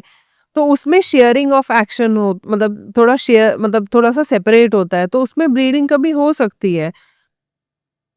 लेकिन that has to be monitored again कि मतलब कहीं अबॉर्शन के रूप में तो नहीं जा रहा है। It should not happen, that should not happen. अगर ये कब व्हेन दिस हैपेंस, अगर यूट्रस के मुंह पे वो प्लेसेंटा लगा हुआ है, क्योंकि जो यूट्रस का जो मुंह होता है जिसको हम सर्विक्स कहते हैं, cervix doesn't grow as fast as the uterus, ठीक है?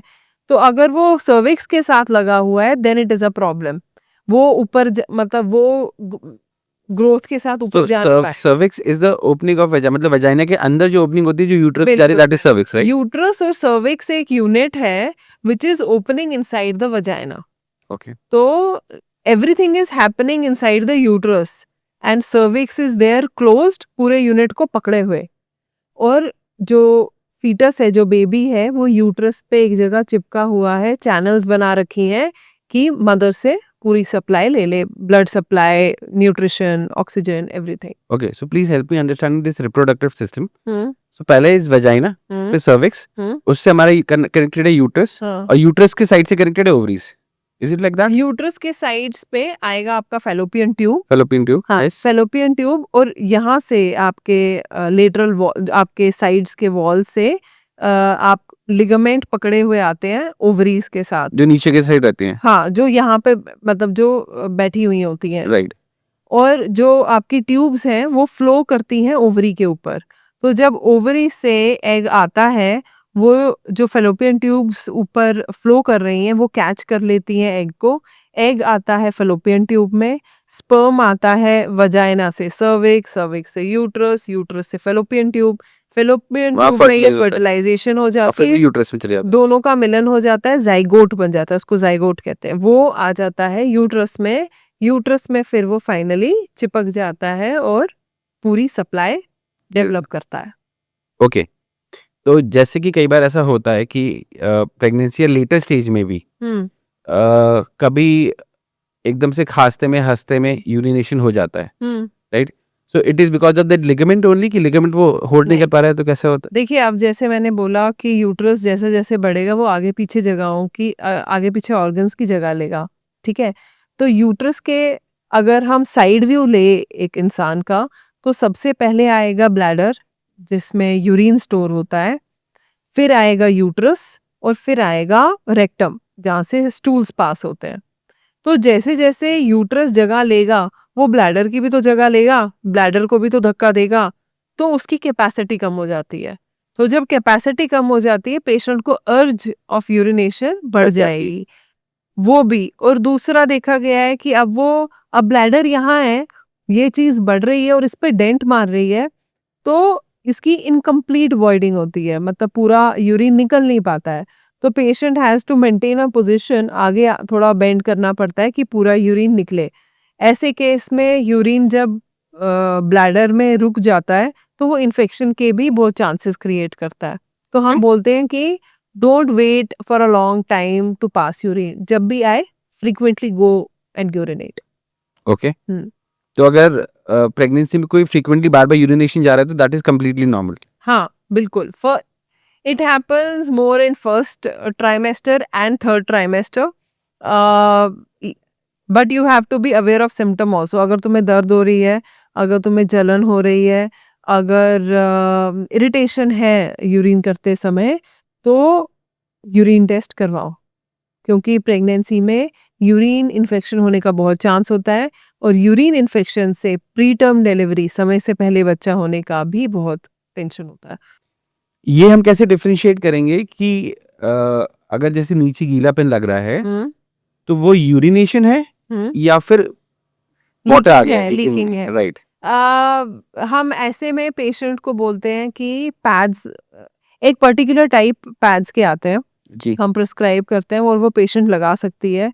वो बेसिकली इसमें लिटमस पेपर होता है, तो पीएच कैच करता है वो, उससे पता चल जाता है कि एमनियोटिक फ्लूइड है या फिर यूरिन है। एक तो वो, और उसका सस्ता तरीका है, हम पेशेंट को पैड दे देंगे, सीधा सैनिटरी नैपकिन, और उस पे हम बोलते हैं देखो कितना क्वांटिटी है, मतलब पूरी एब्जॉर्ब हो रही है क्या। और साथ ही साथ हम अल्ट्रासाउंड भी करते हैं जिसमें हम एमनियोटिक फ्लूइड इंडेक्स देखते हैं, जो कि कैलकुलेट करता है कि कितना पानी आगे पीछे है बेबी के। अगर वो हमें दिख रहा है कि वो कम होता जा रहा है, देन वी कैन गेज की लीकिंग हो रही है, तो it has to be monitored. लेकिन पेशेंट को अगर, तो देखिए अगर फ्रैंक लीकिंग है, मतलब कपड़े भीग रहे हैं और इतना है, तब तो साफ साफ पता चल ही जाता है। अगर थोड़ा सा कम है तो हम मतलब मॉनिटर करते करते आगे बढ़ते हैं, एंटीबायोटिक्स देते हैं, क्योंकि हमें पता है कि बैग कहीं से लीक कर रहा है और पॉइंट ऑफ एंट्री है उसमें इन्फेक्शन के लिए, तो हम पेशेंट को एंटीबायोटिक्स पे भी रखते हैं कि बेबी को इन्फेक्शन ना हो। ओके, तो जनरली कितना एमएल लिक्विड होता है? इट वेरीज, ये 1 लीटर तक पहुंचता है और फिर आहिस्ता आहिस्ता, आई mean it starts with 10 ml और सो, रीचेस टिल 1 लीटर ऑल्सो। तो ऐसे जैसे जैसे प्रेगनेंसी आगे बढ़ेगी, ये आगे जो बैग ऑफ फ्लूइड है ये भी बढ़ता जाएगा। तो ये जैसे जैसे प्रेगनेंसी बढ़ती जाती है, तो जो बेबी होता है वो पूरे टाइम उसी लिक्विड में रहता है, इज इट? बिल्कुल बिल्कुल बिल्कुल। ओके, सो वो लिक्विड की एक प्रोटेक्टेड लेयर होती है बेबी के लिए? आगे पीछे एमनियोटिक मेम्ब्रेन होती है, मतलब एक प्लास्टिक का बैग लगा लीजिए, उसके अंदर पानी है। और बेसिकली ये पानी क्या है, ये जो बेबी ब्लड मम्मा से ले रहा है, जो चैनल्स उसने बनाए हैं, है ना, जैसे हम हैं, अगर हम खाना खाते हैं, पानी पीते हैं, हम यूरिनेट भी तो करते हैं, राइट। है ना। सिमिलरली बेबी जब खाना पानी लेता है वो यूरिनेट भी करता है, वो पानी वो यूरिनेट भी करता है, वो स्वेलो भी करता है। आप समझ रहे हैं, तो that is a whole system. अगर वो पानी कम हो रहा है, अगर तुम्हें दिख रहा है कि यार ये तो शुरुआत से ही पानी लीकिंग, मतलब सॉरी एमनियोटिक फ्लूइड कम है, ये भी इंटरप्रेट हम कर सकते हैं कि कहीं बेबी के किडनी में तो नहीं प्रॉब्लम है, कहीं यूरिनरी ट्रैक्ट में कोई प्रॉब्लम तो नहीं है, या तो स्वेलोइंग में प्रॉब्लम तो नहीं है, डाइजेस्टिव सिस्टम में प्रॉब्लम तो नहीं है। तो amniotic fluid in those terms tells us a lot about baby also. तो basically coming back to your question, it is मतलब एक थाली लगा लीजिए आप, उसके अंदर पानी है और बेबी है। बेबी अटैच्ड है अम्बिलिकल कॉर्ड से प्लेसेंटा के साथ। प्लेसेंटा ने आगे चैनल बनाई है मदर के यूट्रस में, और मदर के यूट्रस का ब्लड सप्लाई वो ले रहा है। तो ब्रीथ कैसे करता है बेबी फिर अंदर? ब्रीथ नहीं करता है, lungs are not active inside. Okay. Baby takes first breath when baby is out, मतलब जब डिलीवरी होती है, तो जब एटमॉस्फेयर में आता है, that is the first time baby breathes. Otherwise सारा जो ऑक्सीजन होता है वो सारा मदर के बॉडी से जा रहा बॉडी से जाता है। है, राइट। इसलिए शायद बोलते हैं कि अगर बच्चा रो रहा है तो उसको रोने देना चाहिए, जिससे उसके lungs very wrong, again very wrong. आप सोच रहे होंगे ये नॉलेज मुझे 2 बच्चों के बाद मिल रही है। एग्जैक्टली। लिटरली ये वाली जो चीज आपने बोली ना, हाँ कि वो बच्चा यूट्रस में ब्रीथ नहीं करता है, ये लिटरली मुझे अभी तक नहीं मालूम थी। हाँ, नहीं करता है। और जो ये है कि रोने देना, I have made a reel on it, and I heard it myself also as a doctor कि रोने दो, कोई बात नहीं, अच्छा है लंग्स के लिए। देखिए जो स्मॉलेस्ट पार्ट जहाँ पे ऑक्सीजन कार्बन डाइऑक्साइड का एक्सचेंज होता है लंग्स में, उसको एल्वियोलाई कहते हैं, ठीक है। जब आप फर्स्ट बार रोते हो, और प्रॉबेबली आप दे दो लेवरेज, दे दो, मतलब पहले 24 आवर्स रुला लो कि आपको लगे कि हाँ एल्वियोलाई खुल रहे हैं। आफ्टर दैट टाइम एल्वियोलाई खुल चुके हैं जितने खुलने थे। बार बार रोने से उसके लंग्स बड़े नहीं हो जाएंगे। फिर तो हम कोविड पेशेंट को बोले बैठ के रो, तुम्हारे लंग्स की एक्टिविटी अच्छी हो जाएगी, you will be out of Covid. ऐसा नहीं है। जो आपके एल्वियोलाई फर्स्ट क्राई में खुल चुके हैं वो खुले रहेंगे।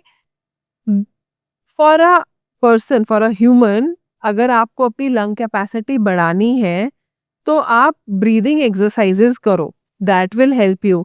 नॉट एक्सेसिवली क्राइंग, ठीक है, नॉट एक्सेसिवली क्राइंग। अगर एक्सेसिवली क्राइंग से आपके एल्वियोलाई नहीं खुलेंगे, it is just the first time. It's a biggest myth. हाँ, मतलब कि रोने दो, प्रॉबेबली ये बोला जाता था सो दैट मदर, देखिए जब बेबी होता है, it is an emotional roller coaster for the female, ठीक है। तो क्योंकि फीमेल इतनी स्ट्रेस में आ जाती है कि शायद उसी की वजह से ये सब हो रहा है। तो probably in our tradition, in our society it started off कि बच्चा रोता है तुम टेंशन नहीं लो, लेकिन अब उसका एक अलग ही टर्न ले लिया है। Right. Women, I completely agree, women have also become very lenient and fragile these days. ठीक है, मतलब आधी जनता तो मुझे खुद आके बोलती है मैम नॉर्मल डिलीवरी नहीं करानी है, पेन नहीं सहना, सिजेरियन कर दो, which should not be the case.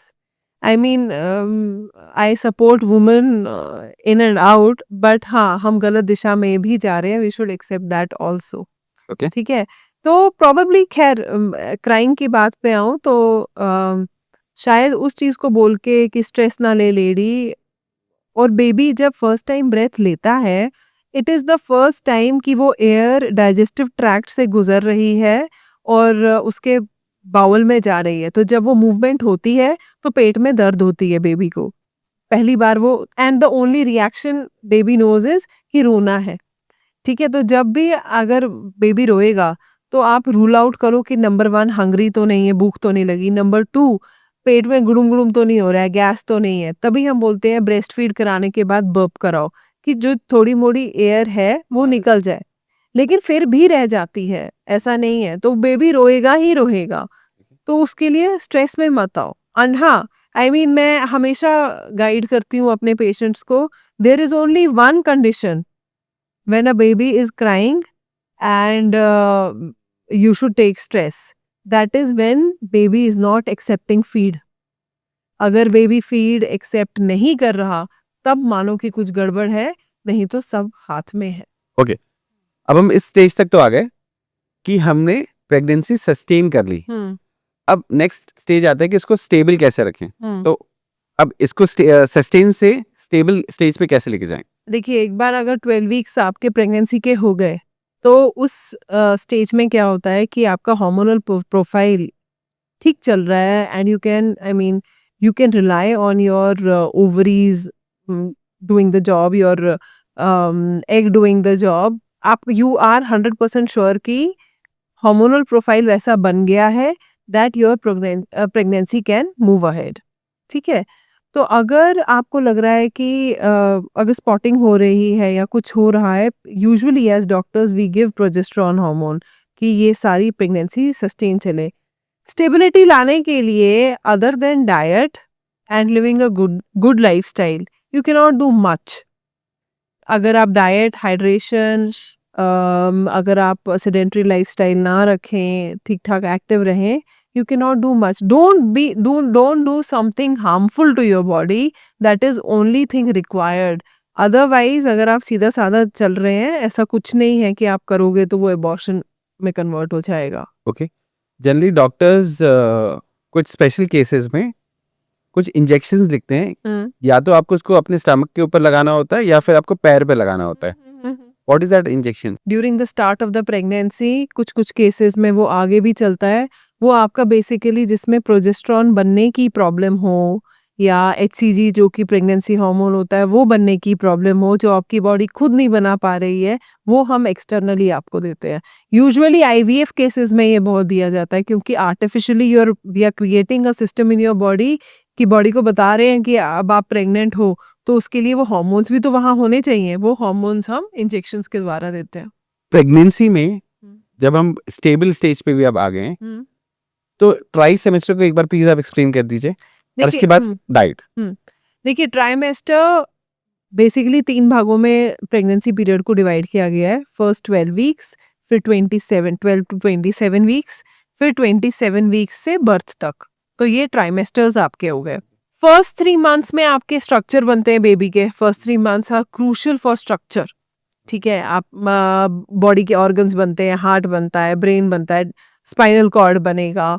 तो उस चीज़ में and you have to be very cautious कि आप कौन से ड्रग्स ले रहे हो, कौन से नहीं ले रहे हो, क्योंकि सीधा इम्पैक्ट आपके बेबी के स्ट्रक्चर पे आएगा। फिर उसके बाद सेकेंड ट्राइमेस्टर, इसमें आपका डाइजेस्टिव सिस्टम ग्रो हो रहा होता है, आपके लिम्स बनते हैं, आपकी बोन में मतलब बेबी के बोन में कैल्शियम डिपोजिशन हो रही होती है, system is growing. Third trimester में बेबी का फैट सेल्स आने लगते हैं, बेबी का वेट गेन हो रहा होता है, बेबी मतलब the final touches are given in the third trimester. सबसे लास्ट जो डेवलप होता है वो लंग्स होते हैं। ओके तो that is how the trimesters proceed और बेबी का आगे मतलब ग्रोथ प्रोसीड होता है। ओके जब प्रेगनेंसी बढ़ती है तो जनरली टमी एरिया पे एक ब्लैक लाइन क्रिएट होती है, what is that? That is basically linea nigra. मतलब अगर आप एक नॉन प्रेग्नेंट पेशेंट देखिए उसमें भी वो हल्की लाइन होती ओके है ना। लेकिन जब एक लेडी प्रेग्नेंट होती है ये पिगमेंटेशन बढ़ जाती है। ओके इवन अगर आप देखेंगे जो प्रेग्नेंट लेडीज होती हैं जो मदर के निपल्स होते हैं वो भी डार्क हो जाते हैं। चेहरे पे मिलाजमा हो जाएगा, पिगमेंट डिपॉजिशन हो जाएगी क्योंकि मेलानिन ज्यादा बनने लग जाता है। ओके बेबी अगर आपको मैं एक फन फैक्ट बताती हूँ, जो बेबी जब बॉर्न होता है कलर डिफरेंशिएट नहीं कर पाता, कलर ब्लाइंडनेस होती है कुछ टाइम तक। Okay black and white differentiate कर पाता है। अगर आपने न्यूबॉर्न के लिए वो बुक्स देखी होंगी जो आजकल मार्केट में मिलती हैं वो ब्लैक एंड वाइट होती हैं। क्यों? क्योंकि बेबी के अभी जो कलर के आई सेल्स हैं वो नहीं बने होते हैं, तो ब्लैक एंड वाइट परसीव करता है। तो अगर जो भी whichever body portion is dark that will attract the baby. तो जब बेबी का ब्रेस्ट फीडिंग होता है तो it gets attracted to the dark nipples. मतलब तो body that is a physiological reaction of pregnancy to have that pigmentation, increase of pigmentation. But I mean it is a nature's way of attracting the baby to her the चीज के पीछे science है। बिल्कुल बिल्कुल बिल्कुल। Science तो हमने बोल रखा है बट आई मीन नेचर ने क्रिएशन। पूरा इस तरह से पूरा बना के रखा हुआ है। बिल्कुल बिल्कुल, जिसको हम नए नए इन्वेंशंस करके बोलते हैं देखो साइंस है। ओके ठीक है, now coming to the diet, diet का सीधा असर क्या पड़ता है बेबी के ऊपर? देखिए होता क्या, अगर मैं बोलूं कि एक लेडी टेक्निकली कुछ भी खा सकती है प्रेगनेंसी में, ऐसा कुछ नहीं है। हाँ, फिशेस नहीं खानी है, मतलब यू शुड, फिश भी तुम खा सकते हो, सी वाटर फिश खा सकते हो, बट यू शुड नो कि वो कहीं लेड इंटॉक्सिकेटेड सी से तो नहीं आ रही है, सोर्स क्या है उसका। You have to be very cautious on that factor, क्योंकि अगर लेड आ गया तो बेबी के डेवलपमेंट में प्रॉब्लम होगा, एबनॉर्मलिटीज हो सकती हैं। तो हम यूजुअली बोलते हैं एक तो वो, दूसरा रॉ मीट नहीं खाना है। तो आप मुझे फिर ये बता दीजिए कि एक मदर को ड्यूरिंग प्रेगनेंसी क्या खाना चाहिए, क्योंकि उस समय बहुत ज्यादा हमारी अर्ज बढ़ जाती है कि हमको ये भी खाना है वो भी खाना है, बिल्कुल बट बिल्कुल। At the same time parents बोलते हैं कि नहीं ये सारी चीजें नहीं खानी है, हम्म। और कुछ चीजें पेरेंट्स देते हैं खाने के लिए बट वो जनरली मदर्स नहीं खाना चाहती। बिल्कुल। देखिए टेक्निकली आप प्रेगनेंसी में कुछ भी खा सकते हैं, ओके एक एज अ डॉक्टर्स पर्सपेक्टिव। अगर आपको गोलगप्पे खाने का मन है आप खाओ। Everything has to be balanced, everything has to be measured and in moderate quantity. Overdo नहीं करना है चीज का।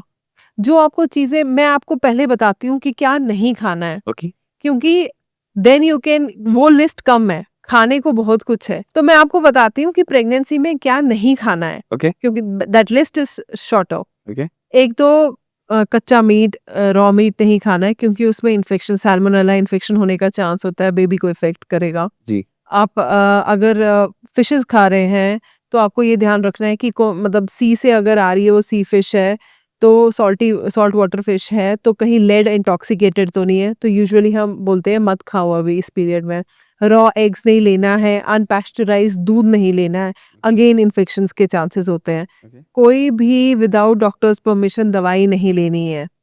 ये जितनी भी चीजें, पपाया अगर है वो आप खा सकते हो, उससे अबॉर्शन नहीं होता। अगर आपको पपाया से अबॉर्शन कराना है, आपको 2 बाल्टी पपाया खाना पड़ेगा, रॉ पपाया। अगर आपने 2 बाल्टियां खा ली तो आपका अबॉर्शन शायद हो सकता है, but that is a myth, papaya से अबॉर्शन नहीं होता है। ओके तो ये चीजें हैं जो नहीं खानी है। अब अगर आप मुझसे, जो यूजुअली मुझसे पेशेंट सवाल पूछते कि मैम क्या खाना है, इस चीज पे इतना स्ट्रेस आ जाता है कि ये भी खाओ, ये भी खाओ, गोंद के लड्डू खाओ, फलाना ढिमकाना। नहीं, आई मीन जस्ट जो भी तुम खा रही थी अच्छा हेल्दी खाना वो खाओ। आपका एक एवरेज इंसान को भी के लिए भी ये नसीहत है कि अगर तुम प्लेट में खाना ले रहे हो, majority should be dal, chicken, eggs, paneer, soya, kabuli chana, rajma. इस ये चीज मेजॉरिटी होल्ड करना चाहिए। अगर आपको चावल आटा सॉरी रोटी ये सब लेना है, it should be like this much, एक कटोरी कुक्ड चावल इज इनफ। सैलड भर के खाओ। Okay. More the colours in your plate, more I mean better your health is. Okay. ठीक है, जितना भी आप कलर्स इंक्लूड कर सकते हैं आप। फ्रूट अब मैम कौन सा फ्रूट खाएं? देखो, अगर हम तोलने चले, न्यूट्रिफिक वैल्यू सबकी बताने चले, you will also turn mad, the gynaecologist will also turn mad. Right. इसीलिए एक चीज लेके चलो, darker the colour of the food better that fruit is. ठीक है, Okay. और 1 serving of fruit per day is enough. हफ्ते में मतलब एक दिन एक एक फ्रूट लो। एक दिन लीची खा ली, एक दिन पोमोग्रेनेट खा लिया, एक दिन Apple. एप्पल खा लिया, एक दिन बेरीज खा ली, एक दिन एवोकाडो खा लिया। But I mean small portion, ऐसा नहीं कि आप पूरा बाउल भर के ही वो खा रहे हो, फिर Right. उतना तुम्हारा कैलोरीज भी जाएंगे, उतना तुम्हारा ग्लूकोज भी बढ़ेगा। Exactly. तो एंड आई मीन जैसे मैंने बोला, थाली कैसे होनी चाहिए? मेजॉरिटी शुड बी प्रोटीन, थोड़ा सा कार्बोहाइड्रेट, थोड़ा सा फाइबर सैलेड के रूप में। अगर स्वीट्स खाने का मन ही है, थोड़ा सा फ्रूट ले लो। And sweet should be always be after a good meal. उससे जो आपकी ग्लूकोज स्पाइक है वो इतनी बढ़ती नहीं है, इट्स लिमिटेड। तो वैसे खाने को अप्रोच करो। और प्रेगनेंसी में या फिर ब्रेस्ट फीडिंग में रफली आप, अगर मैं प्रेगनेंसी की बात करूं, सिर्फ 350 से 500 किलो कैलोरी की एक्स्ट्रा नीड होगी, वो भी 3rd ट्राइमेस्टर में जाके, पहले Okay. नहीं। Okay. ठीक है, तो यूजुअली आजकल टेंशन कुछ और है। टेंशन ये है कि पेशेंट प्रेगनेंसी के नाम पे इतना खाती है कि 20 किलोज वेट गेन हो रहा है, 25 किलोज वेट गेन हो रहा है। उसके बाद अक्यूट बैक एक, उठना मुश्किल, मतलब हर life is I mean affected by because of it. अगला साल उसके लिए इतना पैथेटिक जाता है। तो मैं हमेशा पेशेंट्स को कहती हूँ, अच्छा खाओ इन मॉडरेशन। अगर आपको नट्स लेने हैं, how much ever nuts fit in your मुट्ठी, ओनली दोज मेनी नट्स। उसमें भी आमंड्स खाओ, ब्लैक रेजिन, वॉलनट्स, ये बहुत अच्छे होते हैं। भिगा के खाना है सिंपल. भिगो के खाइए, भिगो के खाइए। Okay. लेकिन अब पेशेंट का दूसरा, मैम खजूर खा लें, मैम डेट्स खा लें। मैं आपको इस पे डाइट पे एक किस्सा बताती हूँ। जब पेशेंट आती है ना ओपीडी में यूजुअली, तो वो बोलती है, मैम जूस पी लें। नहीं बच्चे, जूस नहीं पीना चाहिए, क्योंकि इट बेसिकली जूस क्या होता है? It is pure sugar, pure sugar. अच्छा जो फ्रूट का पार्ट है वो तो तुमने फेंक ही दिया। बच्चे नहीं पीना चाहिए, लेकिन अगर बहुत मन कर रहा है तो 1 ग्लास पी लेना, उससे ज्यादा नहीं। अच्छा मैम कौन सा शुगर, कौन सा फ्रूट? तो मैं, बेटा अनार का पी ले। अच्छा अब मैम कौन सा? एक तो महाराजा काइंड का आता है और दूसरा आता है। मैं सोचती हूँ, अगर तुम इतने प्रिसाइज, इतने फिनिकी अगर तुम लाइफस्टाइल को लेके होते, जीवन की आधी प्रॉब्लम तुम्हारी सुलझ गई होती। Exactly. तो I mean it don't beat the bush behind कि ये कैसे करना है, इतना इतना मत घुसो। Just be mindful of what you are eating, और मॉडरेशन में लो। The only thing about which a gynaecologist is worried कि तुम बीमार नहीं पड़ने चाहिए। मैं हमेशा अपने post operative patient, post delivery या फिर प्रेग्नेंट पेशेंट को एक ही बात बोलती हूँ, देखो मैं तुम्हें जितना पाठ पढ़ा लूँ, खाने तुमने जाके गोलगप्पे है ही। तो मैं तुम्हें मना नहीं कर रही हूँ खाने के लिए, खाओ, मॉडरेशन में खाओ, लेकिन तुम्हें बीमार नहीं पड़ना है। अगर तुम्हें पता है कि तुम जहाँ खा रही हो गोलगप्पे, चाट पापड़ी, तुम्हें कल को लूज मोशन नहीं होंगे, you are most welcome, go and have it in moderation. Okay. लेकिन अगर तुम्हें कच्चा पक्का है कि यार कल को बीमार हो गई, मॉनसून का सीजन है, फलाना ये सब, तो मत खाओ। क्यों? क्योंकि अगर एक नॉर्मल इंडिविजुअल के लिए मेरे पास 100 एंटीबायोटिक्स है जो मैं उसको दे सकती हूँ, प्रेग्नेंट पेशेंट के लिए सिर्फ 5 है जिसके with which I can play around. I don't have much ammunition with me. तो तुम्हें ट्रीट करना will be a problem for me. Exactly. ठीक है, बस बीमार मत पड़ो, बाकी सब हैंडल हो जाएगा। Okay. बोलते हैं कि नारियल खाओ बच्चा गोरा पैदा होगा. बिल्कुल ऐसा नहीं है, केसर के साथ भी यही है। केसर का दूध पियो, बच्चा गोरा पैदा होगा, ऐसा बिल्कुल कुछ नहीं है। आप अगर वीटिश कॉम्प्लेक्शन के हैं, अगर आप फेयर हैं, अगर आपके हस्बैंड वैसे हैं, तो जो पेरेंट्स का जेनेटिक मेकअप है वही बच्चा भी इनहेरिट करेगा। Okay Because your baby's complexion, your baby's height, it is independent of what you have in pregnancy. It is all genetics. So आपके बाल कैसे होंगे बेबी के, it is all genetics. So is it like that कि क्योंकि नारियल की बोलते हैं न्यूट्रिशनल वैल्यू हाई होती है, न्यूट्रिशन वैल्यू नहीं हाई होती है, बेसिकली उसमें इलेक्ट्रोलाइट्स बहुत होते हैं, ओके पोटेशियम, मैग्नीशियम, ये सारे इलेक्ट्रोलाइट्स, तो it is an excellent natural source of electrolytes. तो इसलिए समझा के बोल दिया जाता है कि खा लो। बिल्कुल, अगर मतलब देखिए ना, हैव द लेसर डेविल, अगर बोला जाए कि मैं एप्पल जूस लूं या फिर नारियल लूं, तो मैं एनी डे नारियल बोलूंगी, क्योंकि स्वीटनेस कम है, ग्लूकोज कम है, इलेक्ट्रोलाइट्स अच्छे हैं, तो ले लो। बट आई मीन मतलब कुछ एज एन एंटीडोट लेना है, ऐसा कुछ नहीं है। कुछ लोगों ने कुछ रील्स बना के रखी हुई हैं हाँ? कि अगर ये सिम्टम्स हैं तो लड़का पैदा होगा और ये सिम्टम्स है तो लड़कियां पैदा होगी। बिल्कुल भी नहीं। अगर पेट तुम्हारा गोल है तो लड़की होगी, अगर तुम्हें बहुत क्या कहते हैं तंग कर रहा है प्रेगनेंसी में, तो पक्का लड़का होगा। ये सब, अगर तुम ग्लो कर रही हो बहुत ज़्यादा तो लड़का होगा, ऐसा कुछ भी नहीं है। It is very very unpredictable, nothing, no symptom can give you 100% और रादर 50% अश्योरेंस कि जेंडर क्या निकलेगा बेबी का। देहरादून में एक मेडिसिन मिलती है कि अगर आप उसको खा लेते हो ड्यूरिंग स्टार्टिंग डेज हाँ? तो बोला जाता है कि आपको लड़का ही होगा। बहुत ही अच्छी क्या कहते हैं बिजनेस मॉड्यूल निकाला है उन्होंने, लेकिन ऐसा बिल्कुल भी नहीं है। नथिंग कैन गारंटी यू कि लड़का होगा कि लड़की होगी। देखिए, एक फीमेल का जो एग होता है उसमें XX क्रोमोसोम होते हैं। एक XY स्पर्म जो होता है उसमें हाफ जो जेनेटिक मटेरियल होता है वो XY होता है और हाफ XX होता है। अब क्या किसका क्या यूनियन हो रहा है, कॉम्बिनेशन बन रहा है। क्या कॉम्बिनेशन बन रहा है, उसका कंट्रोल किसी पे नहीं है। Exactly. There is a 50-50% chance. तो दुनिया की कोई मेडिसिन इसके ऊपर कोई कंट्रोल नहीं कर सकती। बिल्कुल। बाय द वे, जो इंडियन सोसाइटी में ये है कि लड़कियों को ब्लेम किया जाता है कि लड़का हो रहा है तो इट इज योर रिस्पॉन्सिबिलिटी, लड़की हो रही है it is your responsibility, because of it is main. because of men's sperm. I mean, I'm not blaming, but I am addressing the fact कि sperm का XX या फिर XY वाला कौन सा क्रोमोसोम मिल रहा है, that decides the gender of the baby. Exactly but ये होता है ना कि कई बार लोग कंटिन्यूस ट्राई करते रहते हैं क्योंकि और उनकी डॉटर्स ही होती चली जाती हैं, बिल्कुल बट ब्लेम आता है कि फीमेल पे बिल्कुल कि तुम ही लड़की पैदा कर रही हो। बिल्कुल बिल्कुल। और बहुत आई मीन अभी भी सोसाइटी में बहुत मैलिस है इस चीज को लेके। कोई nobody can predict it, nobody can assure it. और उधर ही मुझे लगता है कि ऐसे लोग का बिजनेस ज्यादा जाता है जो बोलते हैं हमारी दवाई खा लोगे तो लड़का पैदा हो जाएगा। बिल्कुल बिल्कुल, आजकल हर चीज का बिजनेस मॉड्यूल मिलेगा आपको।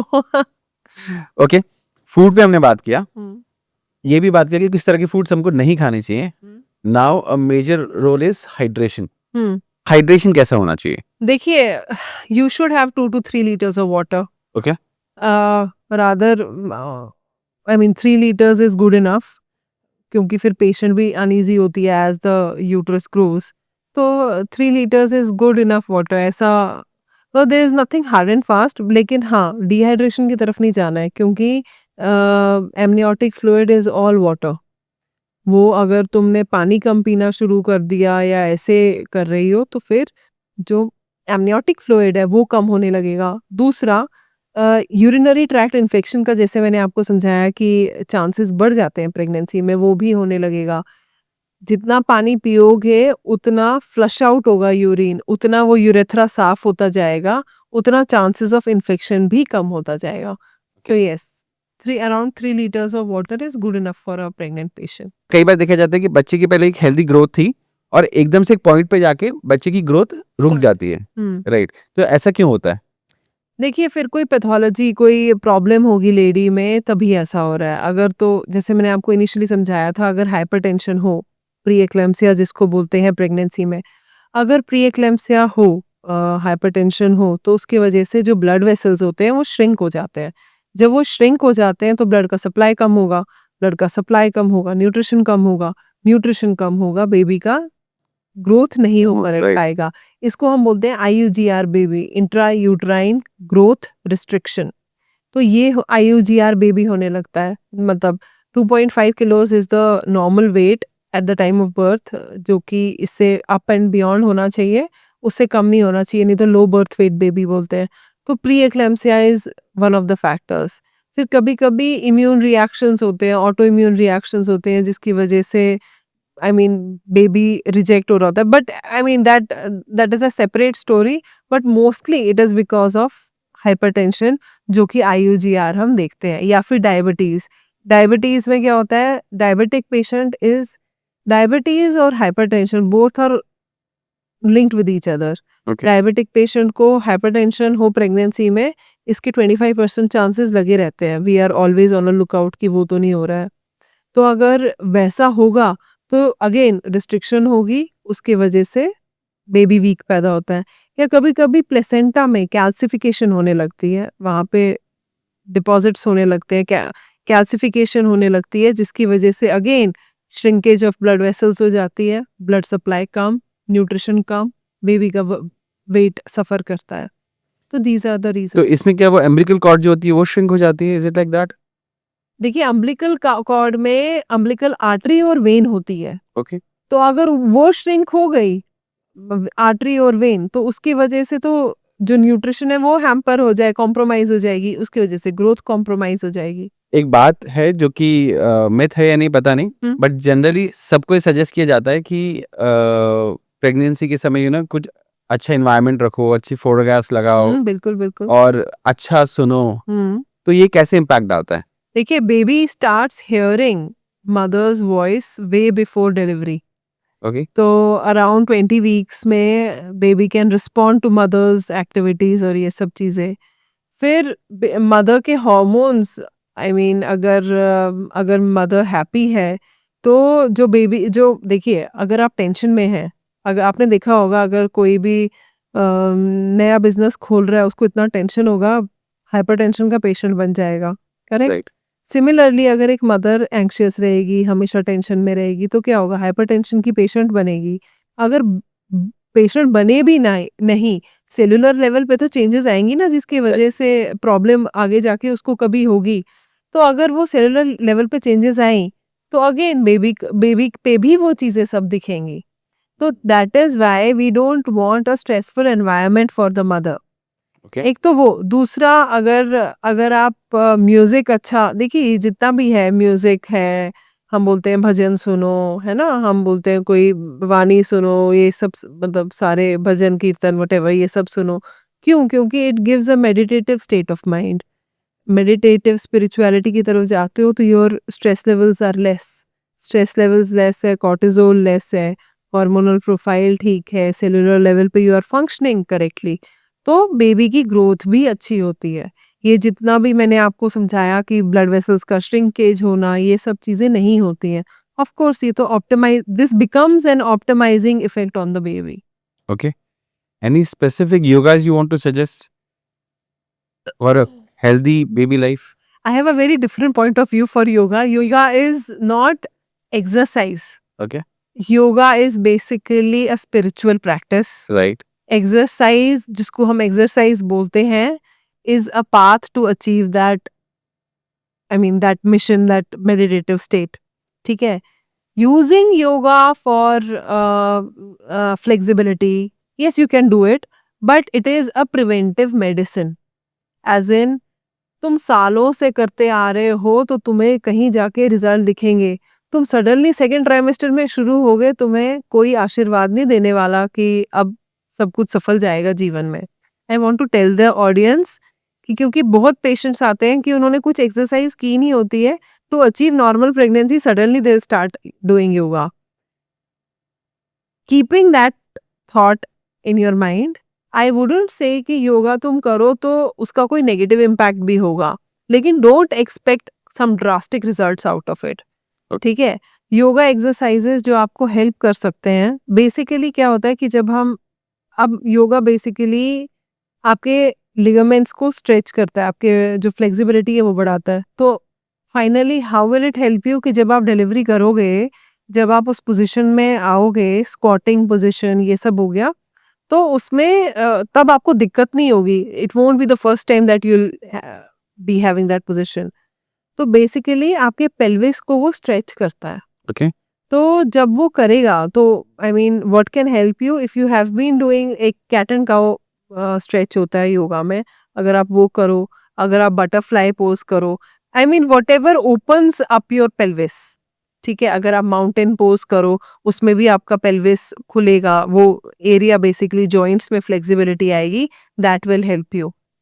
हाँ, जिस चीज़ में आपका कोर यूज़ होता है, अगर जैसे प्लैंक हो गया या फिर अगर आप कोबरा पोज़ कर रहे हो, ये सब चीज़ें जिसमें कोर यूज़ होता है, उस चीज़ में you can not do it, क्योंकि वहाँ पे already the Shashi uterus is growing, हाँ, मसल्स पे इम्पैक्ट आ रहा है, तो वो चीज़ें नहीं आप कर सकते। और ऑफ कोर्स जो आपका I mean blood pressure change कर दे, जैसे अब उल्टा वो जहाँ पे हेड एंड नीचे होता है और लेग्स कल आप ऊपर करते हो, हाँ, वो वाली positions are not indicated in pregnancy. Okay. तो ये जिनसे आपका पेल्विस स्ट्रेच होगा, वो yoga poses will be beneficial for you. क्यों? क्योंकि डिलीवरी के टाइम पे वो फ्लेक्सिबिलिटी होगी। ओके। प्रेगनेंसी के समय इंटीमेट होना सेफ? बिल्कुल सेफ है। अगर देखिए रादर प्रेगनेंसी में अगर आप हम तो मतलब अगर आप थर्ड ट्राइमेस्टर में व्हेन यू वांट कि कॉन्ट्रैक्शंस नहीं आ रहे हैं, आने चाहिए, स्पर्म सीमन में प्रोस्टाग्लैंडिन्स होते हैं जो कि इंड्यूस करते हैं लेबर को। उस स्टेज में थर्ड ट्राइमेस्टर में तब तो हम प्रमोट करते हैं कि इंटिमेट हो जाओ। अदरवाइज पूरी प्रेगनेंसी में देयर इज नो कॉन्ट्राइंडिकेशन कि आप इंटिमेट नहीं हो सकते पार्टनर के साथ। हाँ, अगर ब्लीडिंग हो रही है, प्लेसेंटा प्रीविया का केस है, प्लेसेंटा नीचे है, तब कहीं जाके वी विल टेल कि नहीं करो, it will be unsafe. Rather उस स्टेज में तो पेशेंट ही is not in the frame of mind और अनकंफर्टेबल होती है, otherwise there is no contraindication. जब हमारी फाइनल स्टेज आती है, राइट? आज की तारीख में बोला जाता है कि डॉक्टर्स ने यू नो जानबूझ के डॉक्टर्स नेचुरल डिलीवरी नहीं कराते हैं हम्म क्योंकि उनको पैसा कमाना होता है। हम्म ये कितना सही है? I won't deny it also. Okay. जो कमर्शियल सेटअप्स हैं, ब्रांडेड कमर्शियल सेटअप्स हैं, दे गिव अ टारगेट कि आपको इतनी डिलीवरीज उन्होंने कर। पैकेजेस बना के रखे हुए होते हैं लिटरली। बड़े बड़े हॉस्पिटल्स में आपको पैकेजेस रहते हैं। बिल्कुल बिल्कुल, वो बेसिक प्रीमियम, एक्स्ट्रा प्रीमियम। देखिए, you throw the money you will get the service, ठीक है। बात, and I don't deny that also, मतलब when a person can afford, why not. अगर तुम्हें डुप्लेक्स रूम चाहिए डिलीवरी के लिए and you can afford it, why not. I mean उस बेचारे की गलती थोड़ी है, वो अमीर है। राइट। तो हाँ, लेकिन इस बात पे पेशेंट को गलत तरीके से भटकाना और सिजेरियन करना is wrong. Okay. And no doubt commercial setups are using it as a tool, but these days the change of trend, what is happening these days is, जो इनफैक्ट मैं खुद भी प्रैक्टिस करती हूँ, normal delivery charges and caesarean charges are same.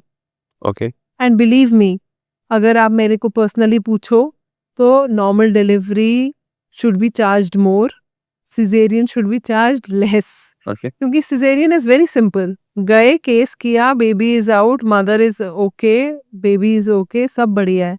Normal delivery में जान जाती है, डॉक्टर की भी, पेशेंट की भी। एक एस्पेक्ट ये है। दूसरा एस्पेक्ट ये है, women have become so fragile, मतलब 10 में से आप लगा लो 4 पेशेंट तो मेरे पास आएंगे ही बोलने के लिए कि मैम नॉर्मल डिलीवरी के लिए मुझे पेन नहीं सहना, आप करवा लो, कर दो सिजेरियन।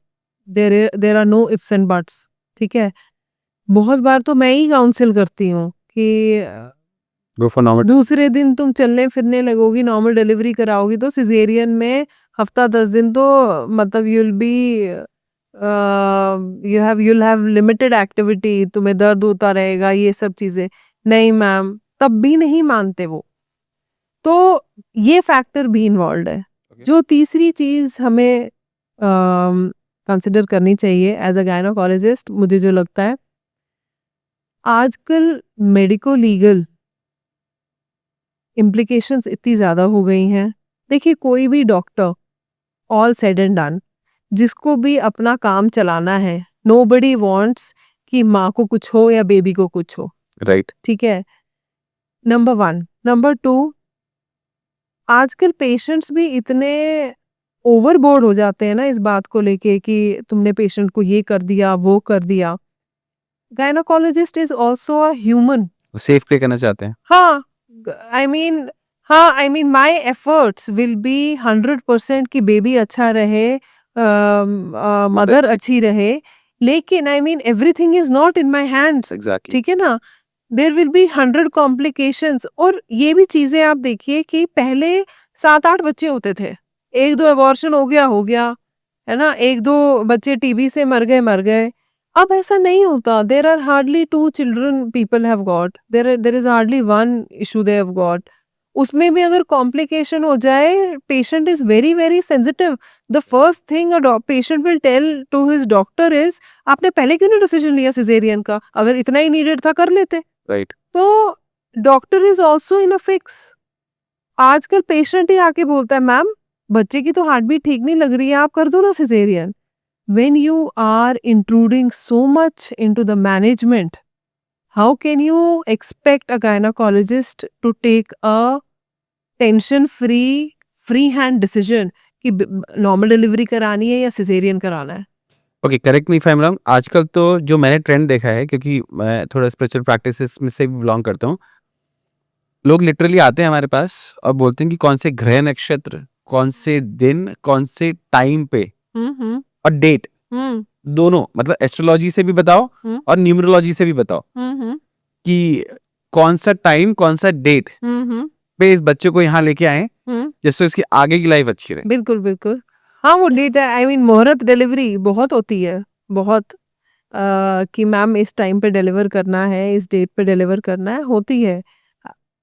और आई मीन सिजेरियन के अलावा ऑप्शन क्या बचता है? क्योंकि नॉर्मल डिलीवरी में तो आप ये सब चीज़ें कर नहीं सकते।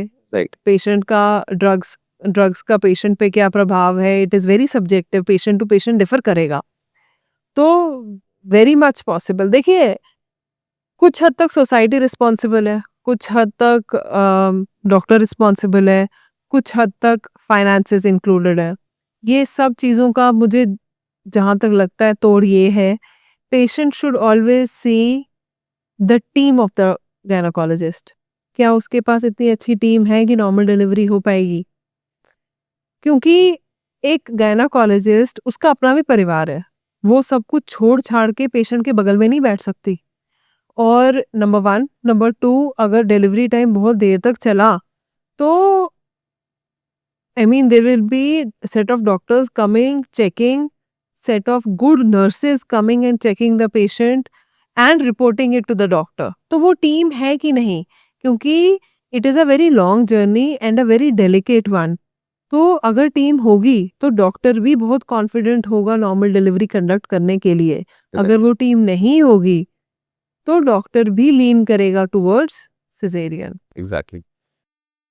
इज देयर एनी वे कि हम नेचुरली लेबर इंड्यूस करा सकें घर पे? There are no 100% tips and tricks, लेकिन हाँ, बोला जाता है कि लेटर स्टेजेस पे अगर आप इंटिमेट हो, जैसे मैंने कहा उसमें प्रोस्टाग्लैंडिन्स होते हैं, तो उनकी वजह से लेबर इंड्यूस हो जाता है। या निपल स्टिमुलेशन अगर आप करोगे, उसकी वजह से हार्मोन्स रिलीज होते हैं, जिसकी वजह से यूट्राइन कॉन्ट्रैक्शन हो जाती हैं। बट ये 100% इफेक्टिव हो, it is not, I mean it is not a stamped way of doing it. अगर जिसकी लेबर इंड्यूस नहीं हो रही होती है, उसको हम फाइनली मेडिकेशंस देते हैं and then patient gets uterine contractions और फिर हम डिलीवर करते हैं। ओके। ऐसा भी बोला जाता है कि जनरली लोग इसलिए भी नेचुरल डिलीवरी पे नहीं जाना चाहते क्योंकि अ, उसका एक साइड इफेक्ट आता है वजाइना पे कि वो उसका इनलार्जमेंट हो जाता है एंड लेटर स्टेज पे लोग उतना फिर प्लेजर नहीं ले पाते हैं बिल्कुल। During their intimacy. आजकल इवन ब्रेस्ट फीडिंग के लिए भी काफ़ी वो इशू होता है कि ब्रेस्ट सैग करने लगते हैं। देखिए नॉर्मल डिलीवरी के ये साइड इफेक्ट नहीं है. I mean that is the natural. I wouldn't call it a side effect. Vaginal loosening होती है, मसल्स इफेक्ट होते हैं. देखिए pregnancy is such a hard journey for the mother. और I mean it you are bringing up a new life, है ना. तो तुम्हारी उतनी एनर्जीज उसमें जाती हैं. तो कल को क्या तुम बोलोगे कि प्रेग्नेंट ही नहीं हो. It is I mean so absurd. Right. ठीक है, it has to be your personal decision. अगर आप प्रेगनेंसी कर रहे हो, that is there are set of pros and cons you come up with and you take that call, है ना. You will have a family ahead. You will have a baby to look after. To कि काफियों को purpose मिल जाता है, काफियों को companionship. तो वो ट्रेड ऑफ आपको करना पड़ेगा. वजाइनल लूजनेस हो जाती है, नो डाउट. मसल्स इफेक्ट होते हैं. पेरिनियम जो कि उस चीज को टाइट रखता है, वहां पे लिवेटर एनाई मसल होता है, वो वीक हो जाता है because of the weight the baby and the whole unit carries. वो वीकनिंग हो जाती है, no doubt about that. But these days procedures have come. Vaginal tightening operation हम करते हैं, वजाइनल रिजुवनेशन थेरेपी जिसको हम बोलते हैं, उससे आप वजाइनल टाइटनिंग कर सकते हैं. अगर खांसी करने पे यूरिन लीक होता है, उसके प्रोसीजर्स होते हैं, वो कर सकते हैं.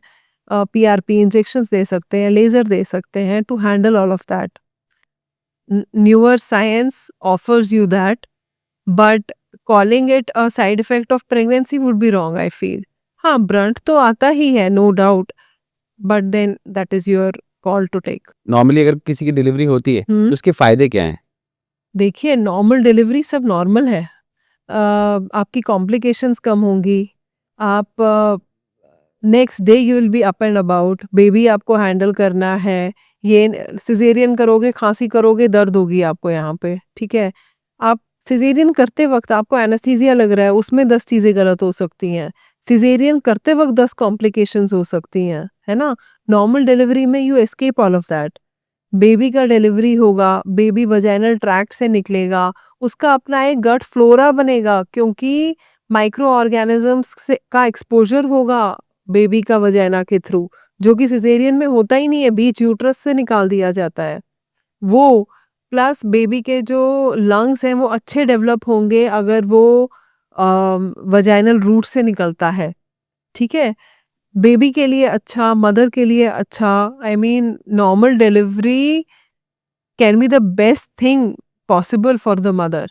सिजेरियन से तो it is all artificial. I mean very very useful when baby is Complications. Suffering, हाँ, या फिर mother is suffering. But unnecessarily करो तो उसके कॉन्स ही हैं, प्रोज तो कुछ होगा ही नहीं. राइट. तो of course any day normal delivery is better for the mother and for the baby. Baby के जो हम निग्लेक्ट करते हैं, यूजुअली हम कंसिडर करते हैं अरे नॉर्मल डिलीवरी तो माँ के लिए बहुत अच्छी है, बेबी के लिए भी उतनी अच्छी है. तो बेबी का लंग्स पूरा मतलब स्क्वीज होके निकलता है, एयरवे अच्छी खुलती है.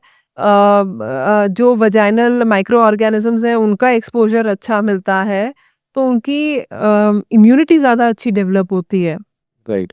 तो it is very very good for both mother and baby. Miss carriage के कितने दिन बाद आप फिर से कंसीव कर सकते हो? देखिए अब वो डिपेंड करता है कि मिसकैरेज किस स्टेट पे हुआ था, किस स्टेज में हुआ था. फर्स्ट ट्राइमेस्टर मिसकैरेज में हम यूजुअली बोलते हैं 2 to 3 मंथ्स का गैप दो. अगर लेटर स्टेजेस में हुआ था तो वैसे वैसे वो गैप हम बढ़ाते जाते हैं, not because of something else, लेकिन बॉडी को rest ब्लड मिले. लॉस, हाँ, ब्लड लॉस हुआ होता है, यूट्रस में ट्रॉमा हुआ होता है, you have to recover from it. Bigger the trauma bigger the interval we say. लेकिन कुछ हार्ड एंड फास्ट हम, और दूसरा न्यूट्रिशनल रिक्वायरमेंट्स भी मदर को चाहिए होती हैं. टू रिकुपरेट दैट हम बोलते हैं कि थोड़ा इंटरवल ले लो. अदरवाइज मतलब ऐसा भी नहीं है कि there is some very very harsh effect on the baby और द मदर कि मिसकैरेज के 2 महीने के बाद ही कंसीव कर लिया तो बहुत बड़ी प्रॉब्लम हो जाएगी, ऐसा नहीं है. ओके. वाइडली आस्क्ड क्वेश्चन कि मिस कैरेज के कितने दिन बाद समवन कैन हैव सेक्स और इंटीमेट हो सकते हैं? You can have sex any time, okay. उसमें कोई भी दिक्कत नहीं है. You just that mother, I mean the wife has to be comfortable with it. You can be intimate even in your periods. I mean, there is no issue in that. The partner has to be okay with it. Otherwise scientifically कोई भी Contra indication नहीं है. हाँ, अब अगर miscarriage हो रहा है, probably she is having uterine cramps, सारा मटेरियल निकल रहा है, प्रोडक्ट्स ऑफ कंसेप्शन निकल रहा है, तो शी विल बी अनईजी. उस क्रैम्प्स में, उस ब्लीडिंग में she will feel uneasy. That is the only prohibition. Otherwise तुम नहीं करो उसमें, मतलब there is no contraindication in that. Okay. कौन सी स्टेजेस होती हैं जहाँ पे हम मिसकैरेज जो होता है वहाँ पे मेडिसिन यूज करते हैं या फिर हम कोई प्रोसीजर यूज करते हैं? जब यूजुअली 40 to 60 डेज होते हैं तब हम मेडिकेशन के साथ जाते हैं. ज़्यादा टाइम हो जाता है, मोर देन 90 डेज ऐसा हो जाता है, then we go for surgical. या फिर अगर मेडिकल पाथवे फेल कर गया है तब हम सर्जिकल पाथवे करते हैं. या फिर कुछ इन्फेक्ट हो गया है and we want it out, कुछ प्रोडक्ट रह गया है, वो इन्फेक्ट हो गया है, तब हम सर्जिकल पाथवे पे जाते हैं. Basically it is scrapping off the uterus, nothing else. तो otherwise first 60 to 90 days we go with medical method of abortion. So हमने पूरी जर्नी अंडरस्टैंड करी कि स्टार्टिंग में क्या होगा, फिर ट्राइसेमेस्टर में क्या होगा, सब चीज़ हमने करा.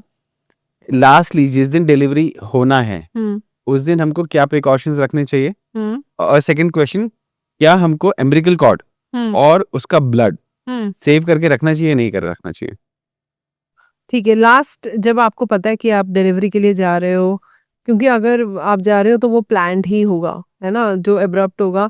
The planning, the only planning you can do is keep a bag for yourself, जिसमें आप एक्स्ट्रा पेयर ऑफ क्लोथ्स रखो, सैनिटरी नैपकिन रखो. जो कि आजकल if you are going to a big setup, वो आपको गाउन वगैरह दे ही देते हैं, सैनिटरी नैपकिन्स दे ही देते हैं. आप अपनी बाथरूम की यूटिलिटीज सारी रखो. आप बेबी के, स्पेशली अगर आपको बेबी वेलकम करना है तो बेबी के लिए ब्लैंकेट रखो, बेबी के लिए प्रॉपर कपड़े रखो. क्या बेबी के वो मिटन्स आते हैं, क्योंकि बेबी का सबसे इम्पोर्टेंट फैक्टर होता है कि टेम्परेचर मेंटेन नहीं कर पाता बेबी, तो उसके प्रॉपर हेड कवर होना चाहिए, मिटन्स होने चाहिए, पाँव कवर्ड होने चाहिए, कपड़े प्रॉपर साइज के. यूजुअली एक धारणा होती है कि बेबी तो आउटग्रो हो जाएगा ना, तो 1-2 महीने बड़े ही कपड़े, फिर वो तैरता रहता है उन कपड़ों में. प्लीज़ अवॉइड दैट, क्योंकि उस पे Right. टेम्परेचर प्रॉपरली मेंटेन नहीं हो पाता. अगर आपको डायपर्स यूज़ करने हैं तो बेबी के डायपर होने चाहिए. अगर नहीं करने हैं तो वो जो कपड़ा आता है वो रख लीजिए अपने पास. तो बेबी टॉवल, जो रिसीविंग टॉवल होता है, वो आपके पास होना चाहिए. तो ये सारी तैयारी, और जो मदर की सारे डॉक्यूमेंट्स हैं, आपके इंश्योरेंस की कॉपी, आपके सारी इन्वेस्टिगेशंस जो हो चुकी हैं, वो सब एक प्रॉपरली एक बैग में होनी चाहिए कि जब भी भागना पड़े, and that should happen at the entry of 9 months. ठीक है, जैसे ही आप 37th वीक पे पहुंच रहे हो, आपको ये बैग तैयार रखना है, क्योंकि अब ये स्टेज कभी भी आ सकती है. तो ये तैयारी आपको रखनी है. अदरवाइज मतलब there is not anything special required. हाथ में, हाँ, दूसरा आजकल जो प्रॉब्लम आती है as doctors, gel nail paints लगाते हैं which is permanent, I mean temporarily permanent. तो you can not remove it with acetone also. तो हमें ऑक्सीजन सैचुरेशन देखनी होती है. यहाँ पे वो जो कोविड टाइम पे यहाँ सुना पे रखा जाता था ऑक्सीजन सैचुरेशन देखने के लिए, we can not monitor that अगर हर जगह जेल नेल पेंट लगे हैं. तो try avoiding using nail gel paint. Nail paints. बिल्कुल. इनफैक्ट नॉर्मल नेल पेंट भी, अगर आपको पता है कल आप डिलीवरी के लिए जा रहे हो, नॉर्मल नेल पेंट भी निकाल के रख दो, क्योंकि वो हॉस्पिटल जाके वैसे भी वो लोग आपका निकाल ही देंगे. Keep your nails trimmed. Baby handle करना है, नेल्स की एजेस से बेबी को लग जाएगी. दूसरी बात, डर्ट इकट्ठी हो जाती है, हाइजीन मेंटेन नहीं हो पाती है, तो बेबी फिर बीमार हो जाता है. तो ये सारे पैरामीटर आपको ध्यान में रखने हैं. ओके. Lastly umbilical cord. हाँ, अम्बिलिकल कॉर्ड बेसिकली आपको स्टेम सेल बैंकिंग की हम यहाँ बात कर रहे हैं. स्टेम सेल्स वो सेल्स होती हैं जिनसे कि आप कोई भी सेल बना सकते हो. The precursor of every cell. अगर आपकी आँख की सेल है, आपकी नाक की सेल है, कोई भी नर्वस सिस्टम है, that arises from stem cells. Specially cancer patients में बहुत ज्यादा स्टेम सेल्स यूज होते हैं. वो अब न्यूअर रिसर्च में देखिए, ये जो जितनी भी ये स्टडीज हुई हैं, ये जो जितनी भी साइंस है, अभी it is half there. It is not मतलब जैसे हम जिस श्योरिटी के साथ कैंसर पेशेंट को कीमोथेरेपी देते हैं, या जिस श्योरिटी के साथ हम सर्जरीज करते हैं, साइटोरिडक्टिव सर्जरीज करते हैं, वो पोर्शन ही ट्यूमर को निकाल ही देते हैं, उतना बेनिफिट स्टेम सेल दे, अभी उस मुकाम पे ये साइंस पहुंची नहीं है. लेकिन ये होप है कि आगे 20 years down the line, क्या पता this cell which has a lot of potential might help the patient. Okay. ठीक है, इवन जैसे ब्लड कैंसर हो गया, ये सब हो गया, it might help the patient. And it is, I mean, the growth of this industry is tremendous. ठीक है, तो as of now stem cell होना, और ऐसा नहीं है कि स्टेम सेल की वो जो थेरेपी होगी that will be cheap, that will be in lakhs. ठीक है, if you can afford that, if you can afford stem cell preservation at this stage, go with it. मतलब if you can afford it, go with it. लेकिन if you cannot afford it and मतलब already आपके pocket में whole हो रहा है और आप दुविधा में आए हो कि अब मैं ये करूं या नहीं करूं, तो देखिए हर टेस्ट का रिस्क बेनिफिट रेशियो होता है. राइट. ठीक है, आप तो लाखों स्पेंड कर सकते हो इन्वेस्टिगेशंस पे, कुछ भी करा सकते हो, लेकिन हर चीज़ का रिस्क बेनिफिट रेशियो होता है. उस चीज़ को करने का कितना रिस्क है, उस चीज़ का बेनिफिट कितना है. अगर आपको लग रहा है कि हाँ 1 लाख तो मैं स्टेम सेल प्रिजर्वेशन के लिए दे ही सकता हूँ, तो वेल एंड गुड, दे दो. आगे बेनिफिट हुआ नहीं हुआ बाद की बात है, लेकिन इतना सोचना क्यों when you can do it. अगर if you are already, I mean, if you are far beyond your limits, तब मैं बोलूंगी नहीं भी करो तो इतना यू आर नॉट शोस्टॉपर नहीं, इट्स लाइक दैट. हाँ exactly, you are not harming your baby, और ये कोई ऐसा, it's not a very big decision. Because पास में देखा गया कि कुछ बॉलीवुड के जो लोग थे जिनको कैंसर हुआ था, मैं उनका नाम नहीं लेना चाहता यहाँ पे, वो बाहर जाके स्टेम सेल्स के थ्रू ही अपना ट्रीटमेंट कराते हैं. बिल्कुल बिल्कुल, if you can afford it you should do it. Again I am telling you, it's a risk benefit ratio. Exactly. लेकिन नॉट एवरी कैंसर, अब देखिए प्रोबेबिलिटीज पे बात आ जाती है ना. अब कैंसर होगा पेशेंट को, नहीं होगा, it is not something mandatory. मतलब अगर कैंसर होगा नहीं होगा, तुम्हें बोन मैरो चाहिए कि नहीं चाहिए, उन चीजों पे डिपेंड करता है. तो that is why I am again if you can afford it you should go with it. And अभी कुछ उसमें ऐसी डिसीजेज भी ऐड हुई हैं जिसमें कि वो पेरेंट्स को भी ट्रीट कर सकते हैं उस बच्चों के स्टेम सेल्स के थ्रू. बिल्कुल, आई मीन ट्रीट तो नहीं, आई वुडंट से ट्रीट कर सकते हैं. हाँ, डिजीज का रिग्रेशन हो सकता है, but again I mean you need to get सारे फैक्ट्स इनटू वन प्लेस, कि फिर वो चीज में चार्जेस भी उतने आएंगे. एंड इट इज नॉट, आज की डेट में insurance doesn't cover all of it. Right. वो आपको है अपने ना? पॉकेट से देना पड़ेगा. पॉकेट से ही देना पड़ेगा. वो जो आप सेलिब्रिटीज की बात कर रहे हैं, और वो अभी इंडिया में इतना प्रिवलेंट भी नहीं है. Right. That is what I'm telling you. It is upcoming science, growing at a very fast rate. Worth a shot if you can afford it. If you cannot, don't be guilty about it. हमने बस इस hope से करा लिया था कि वैसे तो भगवान करे कभी यूज ना आए, बिल्कुल. बट जस्ट इन केस अगर होता हमारे पास वो उस एक पे- प्रोबेबिलिटी रहनी चाहिए. हाँ बिल्कुल बिल्कुल Right. बिल्कुल. तो इस उससे हमने वो करा था. And, आपने कितने years के लिए करवाया? हमने पहले कराया था 10 साल के लिए, हाँ, फिर वो एक्सटेंड एक्सटेंड कराया था, हम्म. और अभी एक बीच में उनको और ऑफर आया था, तो हमने इस पे एक लमसम पे करके एंड हमने 50 इयर्स की एज तक का बच्चों का करा दिया है. बढ़िया बढ़िया. एंड फिर से अभी उनको कुछ आया था कि अगर इतना अमाउंट ऑफ दे देते हैं तो लाइफ टाइम हो जाएगा बच्चों का. तो अभी हमने इसको थोड़ा सा, आता रहेगा offer हाँ, आप. वो अभी उस पे हमने होल्ड कर दिया कि 50 इयर्स तक तो हो ही गया है. बिल्कुल बिल्कुल. उसके बाद लेट देम डिसाइड कि उनको करवाना है या नहीं करवाना. 50 इयर्स तक तो हम आजकल सेव करा इनफैक्ट दिया. अल्जाइमर्स पे भी उनका रोल आया है. लेकिन देखिए again I mean it beneficial treatment जो होता है ना, it is still not there. It might be in next 10-20 years, but it is still not there. कि मतलब जैसे आप मुझे बोलो ना कि खांसी हो रही है तो मैं अजिथ्रोमाइसिन ले लूं तो मैं ठीक हो जाऊंगा ना, मैं बोलूंगी हाँ. तो वैसे अगर आप मुझे बोलो कैंसर हो गया है, स्टेम सेल काम करेगी ना, मैं नहीं बोल पाऊंगी कि हाँ स्टेम सेल से कैंसर ठीक हो Right. जाएगा. Exact. So it is an upcoming science, it is an upcoming research. It might be there in next 10-20 years. Right now it is not there. Right और दूसरी बात, I really don't know about the quality and assurance they provide. जो stem cell banks है ना, I mean, -180 degrees पे शायद उसको अरे बोलते तो कोविड वैक्सीन कर- को वो 10 डिग्री पे रखने की बातें भी करते हैं, लाते फिर वो उस आइस के डब्बे में और लगा देते हैं.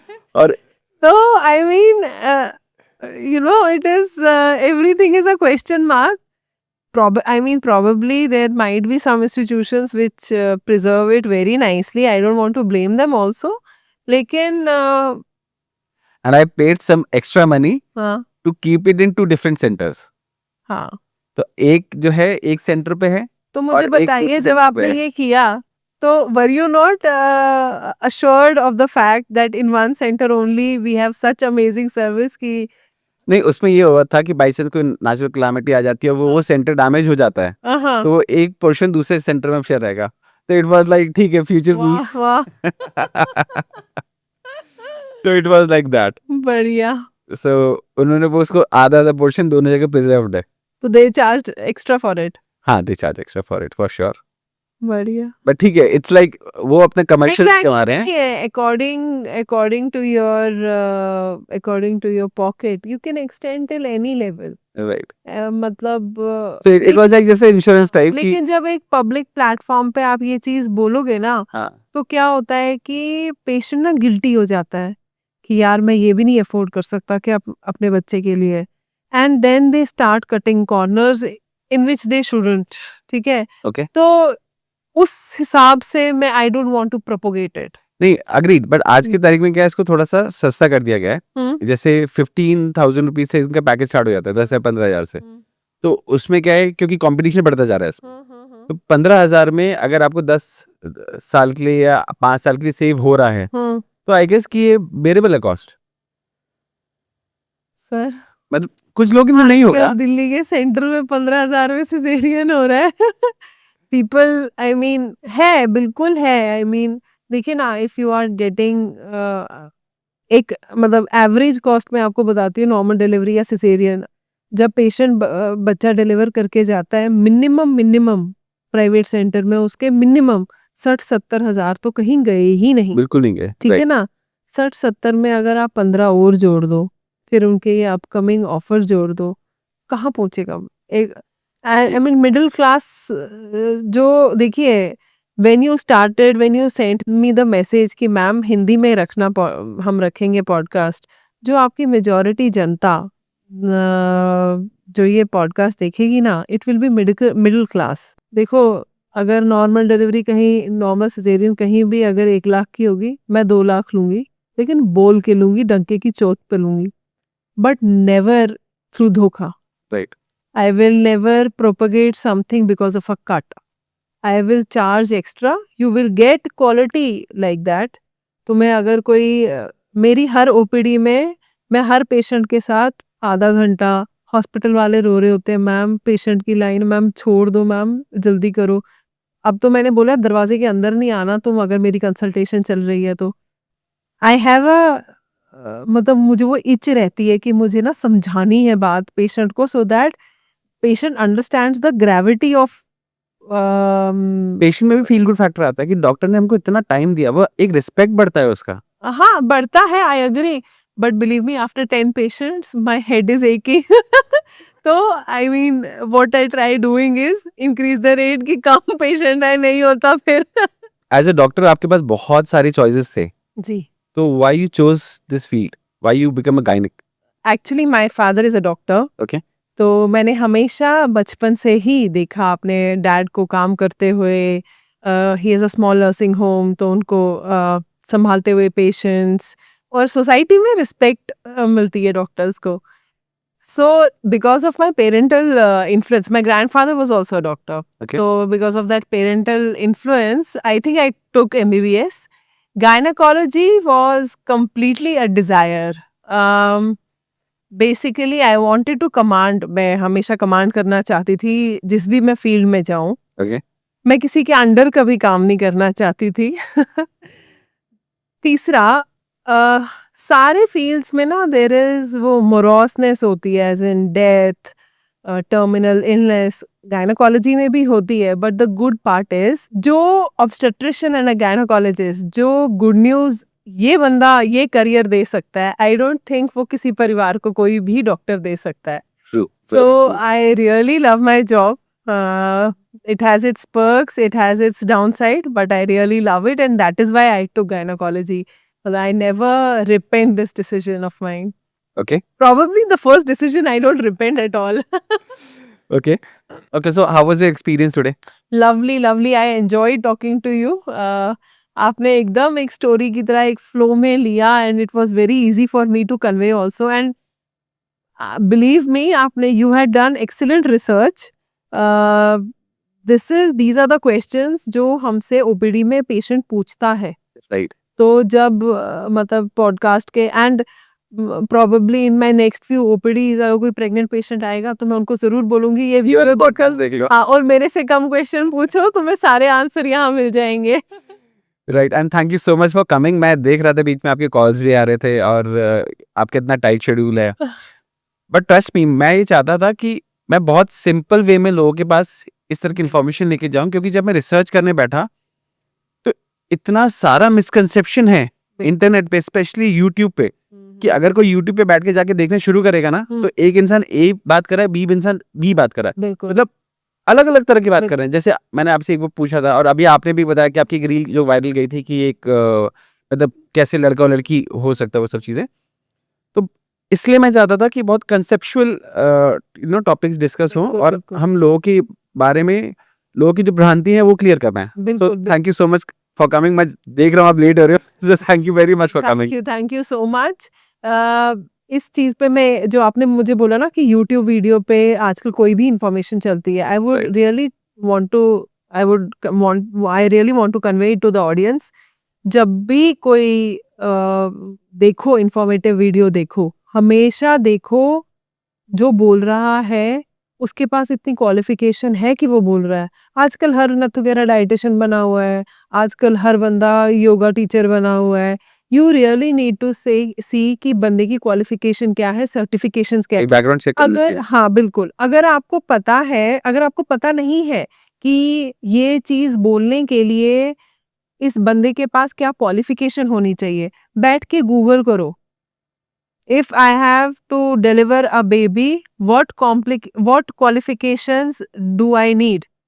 आपको पता लग जाएगा कि क्या क्या क्वालिफिकेशन इस बंदे के पास होनी चाहिए. एग्जैक्टली. कहीं आयुर्वेदिक डॉक्टर एलोपैथी तो नहीं कर रहा, एलोपैथी आयुर्वेदिक तो नहीं कर रहा, है ना. मतलब देखिए, आई ऑलवेज जब भी मुझसे कोई पूछता है, पीसीओएस का पेशेंट पूछता है डाइट बताओ मैम, मैं बहुत ही कैटेगोरिकली बोलती हूँ, देखो मैं I can tell you the theorems, मैं बैठ के तुम्हारे साथ डेली तुम्हारा डाइट नहीं चार्ट करती, मेरे पास इतना टाइम एनर्जी नहीं होगा. Higher a dietitian if you can. Right. जो तुम आईवीएफ पे 4 लाख बाद में खर्चोगे, उससे अच्छा एक डाइटिशियन कोई 10,000 दे दो, 2 महीने 3 महीने के बाद खुद ही समझ जाओगे क्या खाना है क्या नहीं खाना है. जिम में इन्वेस्ट कर लो, वर्कआउट कर लो, जो बाद में तुम 4 लाख बैठ के प्रेग्नेंट होने के लिए दे दोगे. So always see the qualification, ask help, afford कर सकते हो तो लो help. Okay, thank you so much for sharing all this. Thank you so much. Yeah.